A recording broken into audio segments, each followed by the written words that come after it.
ਅਸੀਂ ਤੁਹਾਨੂੰ ਮਤਲਬ ਉਹ ਆਪਣੇ ਆਪ ਨੂੰ ਕਹਿ ਰਹੇ ਸੀ ਮੀਟਿੰਗ ਦੇ ਵਿੱਚ ਵੀ ਅਸੀਂ ਤੁਹਾਨੂੰ ਸਾਫ਼ ਸੁਥਰੇ ਮਤਲਬ ਕਰੈਕਟਰ ਵਾਲੇ ਚੰਗੇ ਕੱਪੜੇ ਪਾਏ ਹੋਏ ਨੇ, ਚੰਗਾ ਆਚਰਣ ਤੁਸੀਂ ਦੇਖ ਰਹੇ ਹੋ ਵੀ ਹਾਂ ਬਹੁਤ ਵਧੀਆ ਹੈ, ਤੰਦਰੁਸਤ ਰੱਜੇ ਪੁੱਜੇ ਨਜ਼ਰ ਆ ਰਹੇ ਆ। ਲੇਕਿਨ ਤੁਸੀਂ ਬਿਲਕੁਲ ਵੀ ਅੰਦਾਜ਼ਾ ਨਹੀਂ ਲਾ ਸਕਦੇ ਕਿ ਤੁਹਾਡੇ ਸਾਹਮਣੇ ਇੱਜ਼ਤਦਾਰ ਦਿਸਣ ਵਾਸਤੇ ਅਸੀਂ ਕਿੰਨਾ ਕੁ ਸੈਕਸ ਦਾ ਧੰਦਾ ਕੀਤਾ, ਸੈਕਸ ਦਾ ਵਪਾਰ ਕੀਤਾ ਜਾਂ ਸੈਕਸ ਕੀਤਾ ਤੁਹਾਡੇ ਸਾਹਮਣੇ ਇੱਜ਼ਤਦਾਰ ਦਿਖਣ ਵਾਸਤੇ। ਕਿਉਂਕਿ ਸਿਰਫ ਪਾਣੀ ਪੀਣਾ ਸੀ। ਇਹ ਚੀਜ਼ ਮੈਂ ਨਹੀਂ ਕਹਿ ਰਿਹਾ ਜੀ, ਮੈਂ ਤੁਹਾਨੂੰ ਨਾਲ ਦੀ ਨਾਲ ਪ੍ਰੂਫ ਵੀ ਦੇ ਰਿਹਾ, ਬੜੇ ਸੋਲਿਡ ਪ੍ਰੂਫ ਨੇ, ਤੁਸੀਂ ਆਪਣੇ ਅੱਖੀਂ ਦੇਖ ਲਓ। ਜਿਹੜੇ ਪ੍ਰਾਈਵੇਟ ਸਪਲਾਇਰ ਨੇ ਜਾਂ ਗਵਰਨਮੈਂਟ ਦੇ ਵੀ ਸਪਲਾਇਰ ਨੇ, ਉਹ ਫਿਰ ਸਪਲਾਈ ਦਿੰਦੇ ਨੇ ਥੋੜਾ ਜਿਵੇਂ ਟੈਂਕ ਭਰ ਕੇ ਆ ਗਿਆ ਜਾਂ ਕਿਸੇ ਤਰੀਕੇ ਆ ਗਿਆ, ਤਾਂ ਸਪਲਾਈ ਦੇਣ ਵਾਸਤੇ ਹੁਣ ਕਈ ਔਰਤਾਂ ਜਿਹੜੀਆਂ ਵਿਚਾਰੀਆਂ ਬੱਚੀਆਂ ਵੀ ਕਈ ਕਿਲੋਮੀਟਰ ਦਾ ਸਫ਼ਰ ਤੈਅ ਕਰਕੇ ਆਉਂਦੀਆਂ ਨੇ, ਫਿਰ ਉੱਥੇ ਘੰਟਿਆਂ ਬੱਧੀ ਲਾਈਨ ਦੇ ਵਿੱਚ ਖੜਨਾ ਪੈਂਦਾ ਆ। ਤਾਂ ਜਿਹੜੇ ਸਪਲਾਇਰ ਨੇ ਪਤਾ ਕੀ ਕਮੀਨਗੀ, ਕੀ ਘਟੀਆਪਨ ਉਹ ਦਿਖਾ ਰਹੇ ਨੇ ਕਿ ਔਰਤਾਂ ਨੂੰ, ਬੱਚੀਆਂ ਨੂੰ ਮਜਬੂਰ ਕਰ ਰਹੇ ਨੇ ਕਿ ਜੇ ਤੁਸੀਂ ਪੀਣ ਵਾਲਾ ਪਾਣੀ ਲੈਣਾ ਹੈ ਜਾਂ ਜਲਦੀ ਲੈਣਾ ਤਾਂ ਤੁਹਾਨੂੰ ਉਹਨਾਂ ਨੂੰ ਫਿਜ਼ੀਕਲੀ ਸੈਕਸੁਅਲੀ ਹਰਾਸਮੈਂਟ ਕਰਦੇ ਨੇ। ਬਹੁਤ ਸਾਰੀਆਂ ਔਰਤਾਂ ਦੇ ਨਾਲ ਰੇਪ ਤੱਕ ਵੀ ਕੀਤੇ ਗਏ ਨੇ।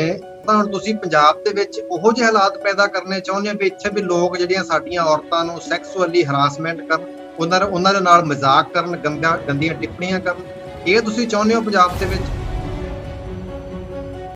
ਦੋਸਤੋ ਸਤਿ ਸ੍ਰੀ ਅਕਾਲ। ਅੱਜ ਜਦੋਂ ਅਸੀਂ ਇਹ ਰਿਕਾਰਡਿੰਗ ਕਰ ਰਹੇ ਹਾਂ ਤਾਂ 7 ਤਰੀਕ ਆ, ਜੁਲਾਈ ਦਾ ਮਹੀਨਾ 2022 ਹੋ ਗਿਆ ਜੀ, ਤੇ ਟਾਈਮ ਹੈਗਾ ਜੀ 12 ਵਜ ਕੇ ਇਸ ਟਾਈਮ ਸਹੀ 24 ਮਿੰਟ ਹੋਏ ਨੇ। ਤੇ ਅੱਜ ਦੇ ਦਿਨ ਹੀ ਪੰਜਾਬ ਦੇ ਮੁੱਖ ਮੰਤਰੀ ਜਿਹੜੇ ਭਗਵੰਤ ਮਾਨ ਜੀ ਨੇ, ਉਹਨਾਂ ਦਾ ਵਿਆਹ ਵੀ ਹੋ ਰਿਹਾ। ਤੇ ਸਭ ਤੋਂ ਪਹਿਲਾਂ ਤਾਂ ਸਾਡੀ ਅਰਦਾਸ ਆ ਉਹਨਾਂ ਵਾਸਤੇ ਕਿ ਵਾਹਿਗੁਰੂ ਉਹਨਾਂ ਨੂੰ ਉਹਨਾਂ ਦੇ ਨਵੇਂ ਜੀਵਨ ਸਾਥੀ ਦੇ ਨਾਲ ਚੜ੍ਹਦੀ ਕਲਾ ਬਖਸ਼ੇ, ਤੰਦਰੁਸਤ ਜੀਵਨ ਬਤੀਤ ਕਰਨ ਤੇ ਚੜ੍ਹਦੀ ਕਲਾ ਵਿੱਚ ਰਹਿਣ। ਉਹਨਾਂ ਦੀ ਆਉਣ ਵਾਲੀ ਜਿਹੜੀ ਪੀੜ੍ਹੀ ਆ ਉਹ ਵੀ ਤੰਦਰੁਸਤ ਰਹੇ, ਚੜ੍ਹਦੀ ਕਲਾ ਵਿੱਚ ਰਹੇ ਤੇ ਆਗਿਆਕਾਰੀ ਹੋਵੇ, ਉੱਚੇ ਸੁੱਚੇ ਕਿਰਦਾਰ ਵਾਲੀ ਹੋਵੇ, ਤਾਂ ਕਿ ਮਾਨ ਸਾਹਿਬ ਤੇ ਉਹਨਾਂ ਦੇ ਜੀਵਨ ਸਾਥੀ ਦਾ ਨਾਮ ਰੋਸ਼ਨ ਕਰੇ ਔਰ ਸਾਰਿਆਂ ਨੂੰ ਉਹਨਾਂ ਦੇ ਮਾਣ ਹੋਵੇ, ਮਾਨ ਸਾਹਿਬ ਦੇ ਪਰਿਵਾਰ ਨੂੰ ਕਿ ਬੱਚੇ ਵਧੀਆ ਨੇ। ਸੋ ਇਹ ਸਾਡੀ ਅਰਦਾਸ ਆ ਨਿੱਜੀ ਤੌਰ ਤੇ ਮਾਨ ਸਾਹਿਬ ਵਾਸਤੇ। ਅਸੀਂ ਅੱਜ ਗੱਲ ਕਰਨ ਜਾ ਰਹੇ ਹਾਂ ਕਿ ਮੱਤੇਵਾੜਾ ਜੰਗਲ ਦੇ ਨਾਲ ਸੰਬੰਧਿਤ ਮਾਨ ਸਾਹਿਬ ਨੇ ਵੀ ਕਾਫੀ ਪ੍ਰੋਟੈਸਟ ਕੀਤੇ, ਗੱਲਬਾਤ ਇਹਨਾਂ ਨੇ ਜ਼ੋਰ ਸ਼ੋਰ ਨਾਲ ਚੱਕੀ ਸੀ। ਲੇਕਿਨ ਅੱਜ ਜਦੋਂ ਸਰਕਾਰ ਦੇ ਵਿੱਚ ਆਏ ਨੇ ਮਾਨ ਸਾਹਿਬ ਤਾਂ ਇਹ ਉਸ ਪ੍ਰੋਜੈਕਟ ਨੂੰ ਹਰੀ ਝੰਡੀ ਦੇ ਚੁੱਕੇ ਨੇ। ਟੈਕਸਟਾਈਲ ਪਾਰਕ ਜਿਹੜਾ ਬਣਨਾ ਹੈ ਜੀ ਲੁਧਿਆਣੇ ਵਿੱਚ, ਮੱਤੇਵਾੜਾ ਜਿਹੜਾ ਜੰਗਲ ਆ ਉਹਦੇ ਇਰਦ ਗਿਰਦ ਜਿਹੜਾ ਬਣਨਾ ਆ। ਸੋ ਹਾਲਾਂਕਿ ਮਾਨ ਸਾਹਿਬ ਨੇ ਸਰਕਾਰੀ ਪੱਖ ਦੇ ਵਿੱਚ ਕਹਿ ਦਿੱਤਾ ਕਿ ਜੰਗਲ ਨੂੰ ਨਹੀਂ ਉਜਾੜਿਆ ਜਾਏਗਾ। ਆਪ ਦੇ ਸਮਰਥਕ ਵੀ ਇਹੀ ਬੜੇ ਜ਼ੋਰ ਸ਼ੋਰ ਨਾਲ ਦਲੀਲ ਦੇ ਰਹੇ ਨੇ ਕਿ ਜੰਗਲ ਦਾ ਕੋਈ ਵੀ ਇੱਕ ਵੀ ਦਰਖਤ ਨਹੀਂ ਪੱਟਿਆ ਜਾਏਗਾ ਤੇ ਵਾਤਾਵਰਣ ਨੂੰ ਵੀ ਜਿਹੜਾ ਆ ਸਾਫ਼ ਸੁਥਰਾ ਰੱਖਿਆ ਜਾਏਗਾ। ਹੁਣ ਸਮਝ ਨਹੀਂ ਆਉਂਦੀ ਕਿ ਮਾਨ ਸਾਹਿਬ ਕੋਲ ਇਹੋ ਜਿਹਾ ਕਿਹੜਾ ਅੱਲਾਦੀਨ ਦਾ ਚਿਰਾਗ ਮਿਲ ਗਿਆ ਸਰਕਾਰ ਦੇ ਆਉਂਦਿਆਂ ਹੀ ਕਿ ਜਦੋਂ ਇਹ ਵਾਤਾਵਰਣ ਗੰਦਾ ਹੋਏਗਾ ਤਾਂ ਮਾਨ ਸਾਹਿਬ ਜਿੰਨ ਪ੍ਰਗਟ ਕਰਨਗੇ ਤੇ ਉਹ ਫਿਰ ਜਿੰਨ ਭੱਜਿਆ ਜਾਏਗਾ ਤਾਂ ਰਾਤੋਂ ਰਾਤ ਜਾਂ ਜਦੋਂ ਵੀ ਮਿੰਟਾਂ ਸਕਿੰਟਾਂ ਦੇ ਵਿੱਚ ਵਾਤਾਵਰਣ ਨੂੰ ਸਾਫ਼ ਕਰ ਦੇਗਾ। ਲੇਕਿਨ ਜਿਹੜੀ ਅਸੀਂ ਗੰਭੀਰ ਮੁੱਦੇ ਦੇ ਉੱਪਰ ਗੱਲ ਕਰਨੀ ਹੈ ਉਹ ਹੈਗਾ ਜੀ ਜਿਹੜੀ ਟੈਕਸਟਾਈਲ ਪਾਰਕ ਜਿਹੜਾ ਬਣਨ ਜਾ ਰਿਹਾ ਜੀ। ਇੱਥੇ ਕੱਪੜਾ ਉਦਯੋਗ ਦਾ ਕੰਮ ਸ਼ੁਰੂ ਹੋਣਾ, ਲੁਧਿਆਣੇ ਵਿੱਚ ਕੱਪੜਾ ਬਣਿਆ ਕਰੂਗਾ। ਤਾਂ ਜਿਹੜੀ ਹੁਣ ਇਹ ਇੰਡਸਟਰੀ ਆ ਇਹ ਦੁਨੀਆ ਦੀ ਸਭ ਤੋਂ ਗੰਦੀਆਂ ਇੰਡਸਟਰੀਆਂ ਵਿੱਚ ਆਉਂਦੀ ਹੈ। ਵੀ ਵਾਤਾਵਰਣ ਨੂੰ ਗੰਦਿਆਂ ਕਰਨ ਦੇ ਵਿੱਚ ਇਸ ਇੰਡਸਟਰੀ ਦਾ ਦੂਸਰੇ ਨੰਬਰ ਤੇ ਨਾਮ ਆਉਂਦਾ ਆ। ਇਹ ਚੀਜ਼ ਮੈਂ ਨਹੀਂ ਕਹਿ ਰਿਹਾ ਜੀ, ਮੈਂ ਤੁਹਾਨੂੰ ਨਾਲ ਦੀ ਨਾਲ ਪ੍ਰੂਫ ਵੀ ਦੇ ਰਿਹਾ, ਬੜੇ ਸੋਲਿਡ ਪ੍ਰੂਫ ਨੇ, ਤੁਸੀਂ ਆਪਣੇ ਅੱਖੀਂ ਦੇਖ ਲਓ। ਆ ਯੂਨਾਈਟਿਡ ਨੇਸ਼ਨ ਦੀ ਵੈਬਸਾਈਟ ਆ, ਆਫੀਸ਼ੀਅਲ ਵੈਬਸਾਈਟ ਆ ਉਹਨਾਂ ਦੀ, ਤੇ ਇਹਦੇ ਵਿੱਚ ਤੁਸੀਂ ਦੇਖੋ ਜੀ ਆਹ ਲਿਖਿਆ ਜੀ, ਇਹ 25 ਮਾਰਚ 2019 ਦੀ ਹੈ ਜੀ। ਕਲਾਈਮੇਟ ਐਂਡ ਐਨਵਾਇਰਨਮੈਂਟ ਦੇ ਉੱਪਰ ਇਹਨਾਂ ਨੇ ਇੱਕ ਸਟੋਰੀ ਕੀਤੀ ਸੀ ਤੇ ਉਹ ਇੱਕ ਰਿਪੋਰਟ ਆ। ਉਹਦੇ ਵਿੱਚ ਇਹਨਾਂ ਨੇ ਆ ਜਿਹੜਾ ਸਟਾਰਟਿੰਗ ਦੇ ਵਿੱਚ ਇੱਕ ਪੈਰੇ ਦੇ ਵਿੱਚ ਲਿਖਿਆ ਕਿ ਜਦੋਂ ਮੈਂ ਇਹ ਅੰਗਰੇਜ਼ੀ ਵਿੱਚ ਆ, ਸਾਰੇ ਤੁਸੀਂ ਪੜ੍ਹ ਵੀ ਸਕਦੇ ਹੋ, ਪਰ ਜਿਨ੍ਹਾਂ ਨੂੰ ਅੰਗਰੇਜ਼ੀ ਨਹੀਂ ਆਉਂਦੀ ਮੈਂ ਮੋਟਾ ਉਹਨਾਂ ਨੂੰ ਪੰਜਾਬੀ ਚ ਦੱਸ ਰਿਹਾ, ਮੈਂ ਹਾਈਲਾਈਟ ਕੀਤਾ ਹੋਇਆ। ਮਤਲਬ ਵੀ ਜਦੋਂ ਅਸੀਂ ਸੋਚਦੇ ਹਾਂ, ਸਾਡੇ ਦਿਮਾਗ ਦੇ ਵਿੱਚ ਗੱਲ ਆਉਂਦੀ ਕਿ ਸਭ ਤੋਂ ਗੰਦੀ ਇੰਡਸਟਰੀ ਕਿਹੜੀ ਹੋ ਸਕਦੀ ਆ ਵਾਤਾਵਰਣ ਵਾਸਤੇ, ਤਾਂ ਸਾਡੇ ਦਿਮਾਗ ਦੇ ਵਿੱਚ 2-3 ਚੀਜ਼ਾਂ ਆਉਂਦੀਆਂ ਨੇ। ਮੈਨੂਫੈਕਚਰਿੰਗ, ਐਨਰਜੀ ਦੀ ਇੰਡਸਟਰੀ ਜਿਹੜੀ ਆ, ਟਰਾਂਸਪੋਰਟ ਦੀ ਆ ਸਕਦੀ ਆ, ਜਾਂ ਈਵਨ ਫੂਡ ਪ੍ਰੋਡਕਸ਼ਨ ਦੀ ਇੰਡਸਟਰੀ ਜਿਹੜੀ ਆ ਸਾਡੇ ਮਾਈਟ ਕਮ ਟੂ ਮਾਈਂਡ ਹੈ ਨਾ। ਇਹਨਾਂ ਨੇ ਜਿਹੜੀ ਅਗਲੀ ਗੱਲ ਕੀਤੀ ਆ, but the fashion industry is widely believed to be the second most polluting industry in the world। ਮਤਲਬ ਜਿਹੜੀ ਫੈਸ਼ਨ ਇੰਡਸਟਰੀ ਆ ਇਹ ਦੁਨੀਆ ਦੀ, ਇਹ ਯਕੀਨ ਨਾਲ ਬੜੇ ਵੱਡੇ ਪੱਧਰ ਤੇ ਯਕੀਨ ਕੀਤਾ ਜਾ ਰਿਹਾ, ਕਿਹਾ ਜਾਂਦਾ ਆ ਕਿ ਦੂਸਰੇ ਨੰਬਰ ਤੇ ਗੰਦ ਪਾਉਣ ਵਾਲੀ, ਵਾਤਾਵਰਣ ਨੂੰ ਗੰਦਾ ਕਰਨ ਵਾਲੀ ਇਹ ਇੰਡਸਟਰੀ ਆ ਜੀ। ਇਹ UN ਦੇ ਆਫੀਸ਼ੀਅਲ ਵੈਬਸਾਈਟ ਦੇ ਉੱਪਰ ਲਿਖਿਆ। ਤੇ ਜਿਹੜੀ ਇੰਡਸਟਰੀ ਟੈਕਸਟਾਈਲ ਪਾਰਕ ਜਿਹੜਾ ਲੁਧਿਆਣੇ ਬਣਨ ਜਾ ਰਿਹਾ, ਇਹ ਮੈਂ ਨਹੀਂ ਕਹਿ ਰਿਹਾ, ਇਹ UN ਦੀ ਸ਼ਬਦਾਵਲੀ ਆ ਜੀ। ਆ ਸਾਰਾ ਪੈਰਾ ਤੁਸੀਂ ਫਿਰ ਮੈਂ ਵਾਰ-ਵਾਰ ਹਾਈਲਾਈਟ ਕਰ ਰਿਹਾ ਵੀ ਯੂਨਾਈਟਿਡ ਨੇਸ਼ਨ ਇਸ ਗੱਲ ਨੂੰ ਕਹਿ ਰਹੀ। ਦੂਜੀ ਜਿਹੜੀ ਗੱਲ ਆ, ਇਹ ਵੀ ਇਸੇ ਵੈਬਸਾਈਟ ਦੇ ਉੱਪਰ ਲਿਖਿਆ ਯੂਨਾਈਟਿਡ ਨੇਸ਼ਨ ਦੀ ਤੇ ਕਿ it takes around 7500 liters of water to make a single pair of jeans। ਮਤਲਬ ਕਿ ਇੱਕ ਜੀਨ ਦਾ ਜੋੜਾ ਬਣਾਉਣ ਵਾਸਤੇ 7500 ਲੀਟਰ ਪਾਣੀ ਦੀ ਖਪਤ ਹੁੰਦੀ ਹੈ। ਹੁਣ ਤੁਸੀਂ ਇਮੇਜਿਨ ਕਰ ਸਕਦੇ ਹੋ ਕਿ 7500 ਲੀਟਰ ਸਿਰਫ ਇੱਕ ਜੀਨ ਦਾ ਜੋੜਾ ਬਣਾਉਣ ਵਾਸਤੇ ਖਪਤ ਹੁੰਦਾ ਹੈ। ਇਹ ਵੀ ਯੂਨਾਈਟਿਡ ਨੇਸ਼ਨ ਕਹਿ ਰਹੀ ਹੈ। ਫਿਰ ਅਗਲੀ ਉਹਨਾਂ ਨੇ ਗੱਲ ਲਿਖੀ ਆ ਕਿ ਇਹ ਜਿਹੜਾ ਪਾਣੀ ਹੈ ਮਤਲਬ ਸਫੀਸ਼ੀਐਂਟ ਆ, ਕਾਫੀ ਆ ਵੀ ਇੱਕ ਐਵਰੇਜ ਬੰਦਾ, ਇੱਕ ਸਧਾਰਨ ਬੰਦਾ 7 ਸਾਲ ਦੇ ਵਿੱਚ ਇੰਨਾ ਪਾਣੀ ਪੀਂਦਾ ਹੋਊਗਾ ਜਿੰਨਾ ਸਿਰਫ ਤੇ ਸਿਰਫ ਇੱਕ ਜੋੜਾ ਜੀਨ ਦਾ ਬਣਾਉਣ ਵਾਸਤੇ 7500 ਲੀਟਰ ਪਾਣੀ ਜਿਹੜਾ ਆ ਉਹ ਖਪਤ ਹੋ ਜਾਂਦਾ, ਲੱਗ ਜਾਂਦਾ ਹੈ। ਹੁਣ ਸਵਾਲ ਇਹ ਆਉਂਦਾ ਆ ਮਾਨ ਸਾਹਿਬ ਦੇ ਅੱਗੇ, ਪੰਜਾਬ ਸਰਕਾਰ ਦੇ ਮੂਹਰੇ, ਕਿ ਕੀ ਪੰਜਾਬ ਦੇ ਕੋਲ ਇੰਨਾ ਪਾਣੀ ਹੈ? ਜੇ ਇੰਡਸਟਰੀ, ਜੇ ਕੱਪੜਾ ਇੱਥੇ ਬਣਨਾ ਵੀ ਆ, ਡਾਈਂਗ ਹੋਣੀ ਆ, ਬਲੀਚਿੰਗ ਹੋਣੀ ਆ, ਕਿਉਂਕਿ ਬਲੀਚਿੰਗ ਡਾਈਂਗ ਕਰਕੇ ਫਿਰ ਕੱਪੜਾ ਧੋਣਾ ਵੀ ਪੈਂਦਾ, ਮਤਲਬ ਸਾਰੇ ਪ੍ਰੋਸੈਸ ਦੇ ਵਿੱਚ A ਤੋਂ ਲੈ ਕੇ Z ਤੱਕ ਕੱਪੜੇ ਦੇ ਵਿੱਚ ਪਾਣੀ ਦਾ ਬੜਾ ਵੱਡਾ ਰੋਲ ਰਹਿੰਦਾ ਹੈ। ਤਾਂ ਹੁਣ ਇੱਕ ਜੀਨ ਦੇ ਜੋੜੇ ਨੂੰ ਤਿਆਰ ਕਰਨ ਵਾਸਤੇ 7500 ਲੀਟਰ ਪਾਣੀ ਲੱਗਣਾ ਜੀ। ਇਹ ਮੇਰਾ ਕੋਈ ਡੇਟਾ ਨਹੀਂ ਹੈਗਾ, ਯੂਨਾਈਟਿਡ ਨੇਸ਼ਨ ਦਾ ਹੈ। ਸਾਹਮਣੇ ਤੁਹਾਡੇ ਲਿਖਿਆ, ਤੁਸੀਂ ਕੱਢ ਕੇ ਵੀ ਦੇਖ ਲਿਓ। ਆਹ ਉਹਦਾ ਲਿੰਕ ਹੈ, ਠੀਕ ਹੈ ਜੀ। ਲਿੰਕ ਤੁਸੀਂ ਗੂਗਲ ਤੇ ਸਰਚ ਕਰੋਗੇ ਤਾਂ ਤੁਹਾਡੇ ਸਾਹਮਣੇ ਇਹ ਏਦਾਂ ਹੀ ਲਿਖਿਆ ਸਾਹਮਣੇ ਆ ਜਾਣਾ ਹੈ ਜੀ, ਤੇ ਤੁਸੀਂ ਉੱਥੇ ਜਾ ਕੇ ਪੜ੍ਹ ਲਿਓ। ਹੁਣ ਦੂਸਰੀ ਗੱਲ, ਇੱਕ ਹੋਰ ਚੀਜ਼ ਦੇਖੋ। ਹੁਣ ਇਹ ਤਾਂ ਕਹਿ ਰਹੇ ਨੇ ਵੀ ਕੋਈ ਗੰਦ ਨਹੀਂ ਪਏਗਾ, ਕੁਛ ਨਹੀਂ ਹੋਏਗਾ ਜੀ, ਹਨਾ। ਤੇ ਦੂਸਰੀ ਗੱਲ ਦੇਖੋ, ਇਹ ਆ ਗਈ ਜੀ ਰਿਪੋਰਟ ਵਰਲਡ ਬੈਂਕ, ਠੀਕ ਹੈ ਜੀ। ਵਰਲਡ ਬੈਂਕ ਦੇ ਕੋਲੋਂ ਸਰਕਾਰਾਂ, ਪੰਜਾਬ ਸਰਕਾਰ ਵੀ ਲੋਨ ਲੈਂਦੀ ਆ।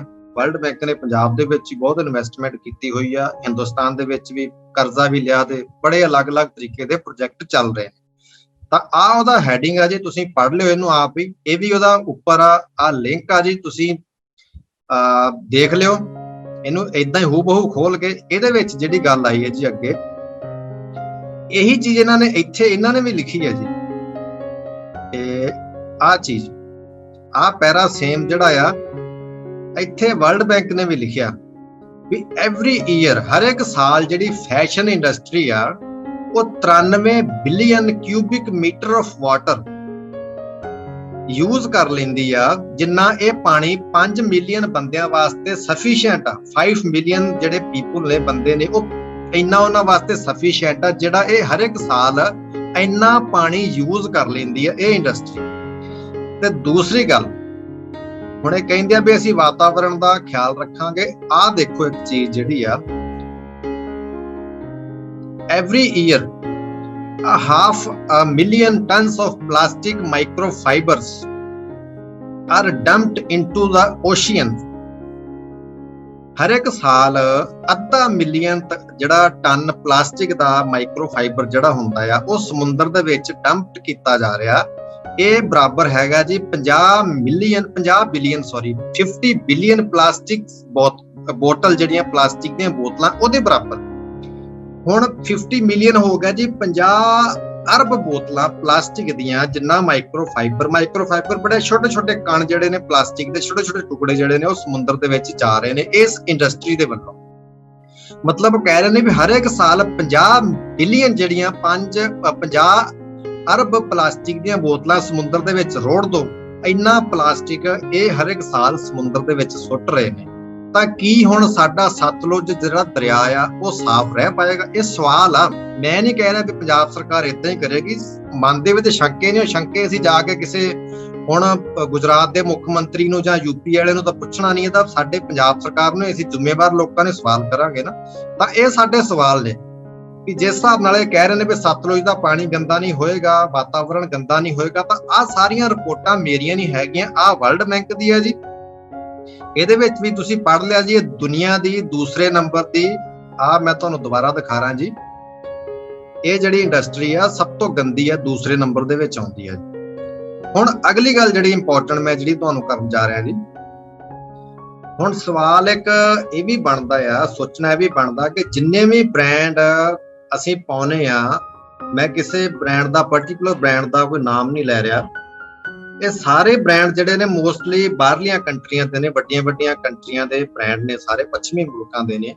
ਹੁਣ ਸਵਾਲ ਇਹ ਆ ਕਿ ਇਹ ਸਾਰਾ ਕੱਪੜਾ ਵਗੈਰਾ ਉੱਥੇ ਕਿਉਂ ਨਹੀਂ ਬਣਦਾ?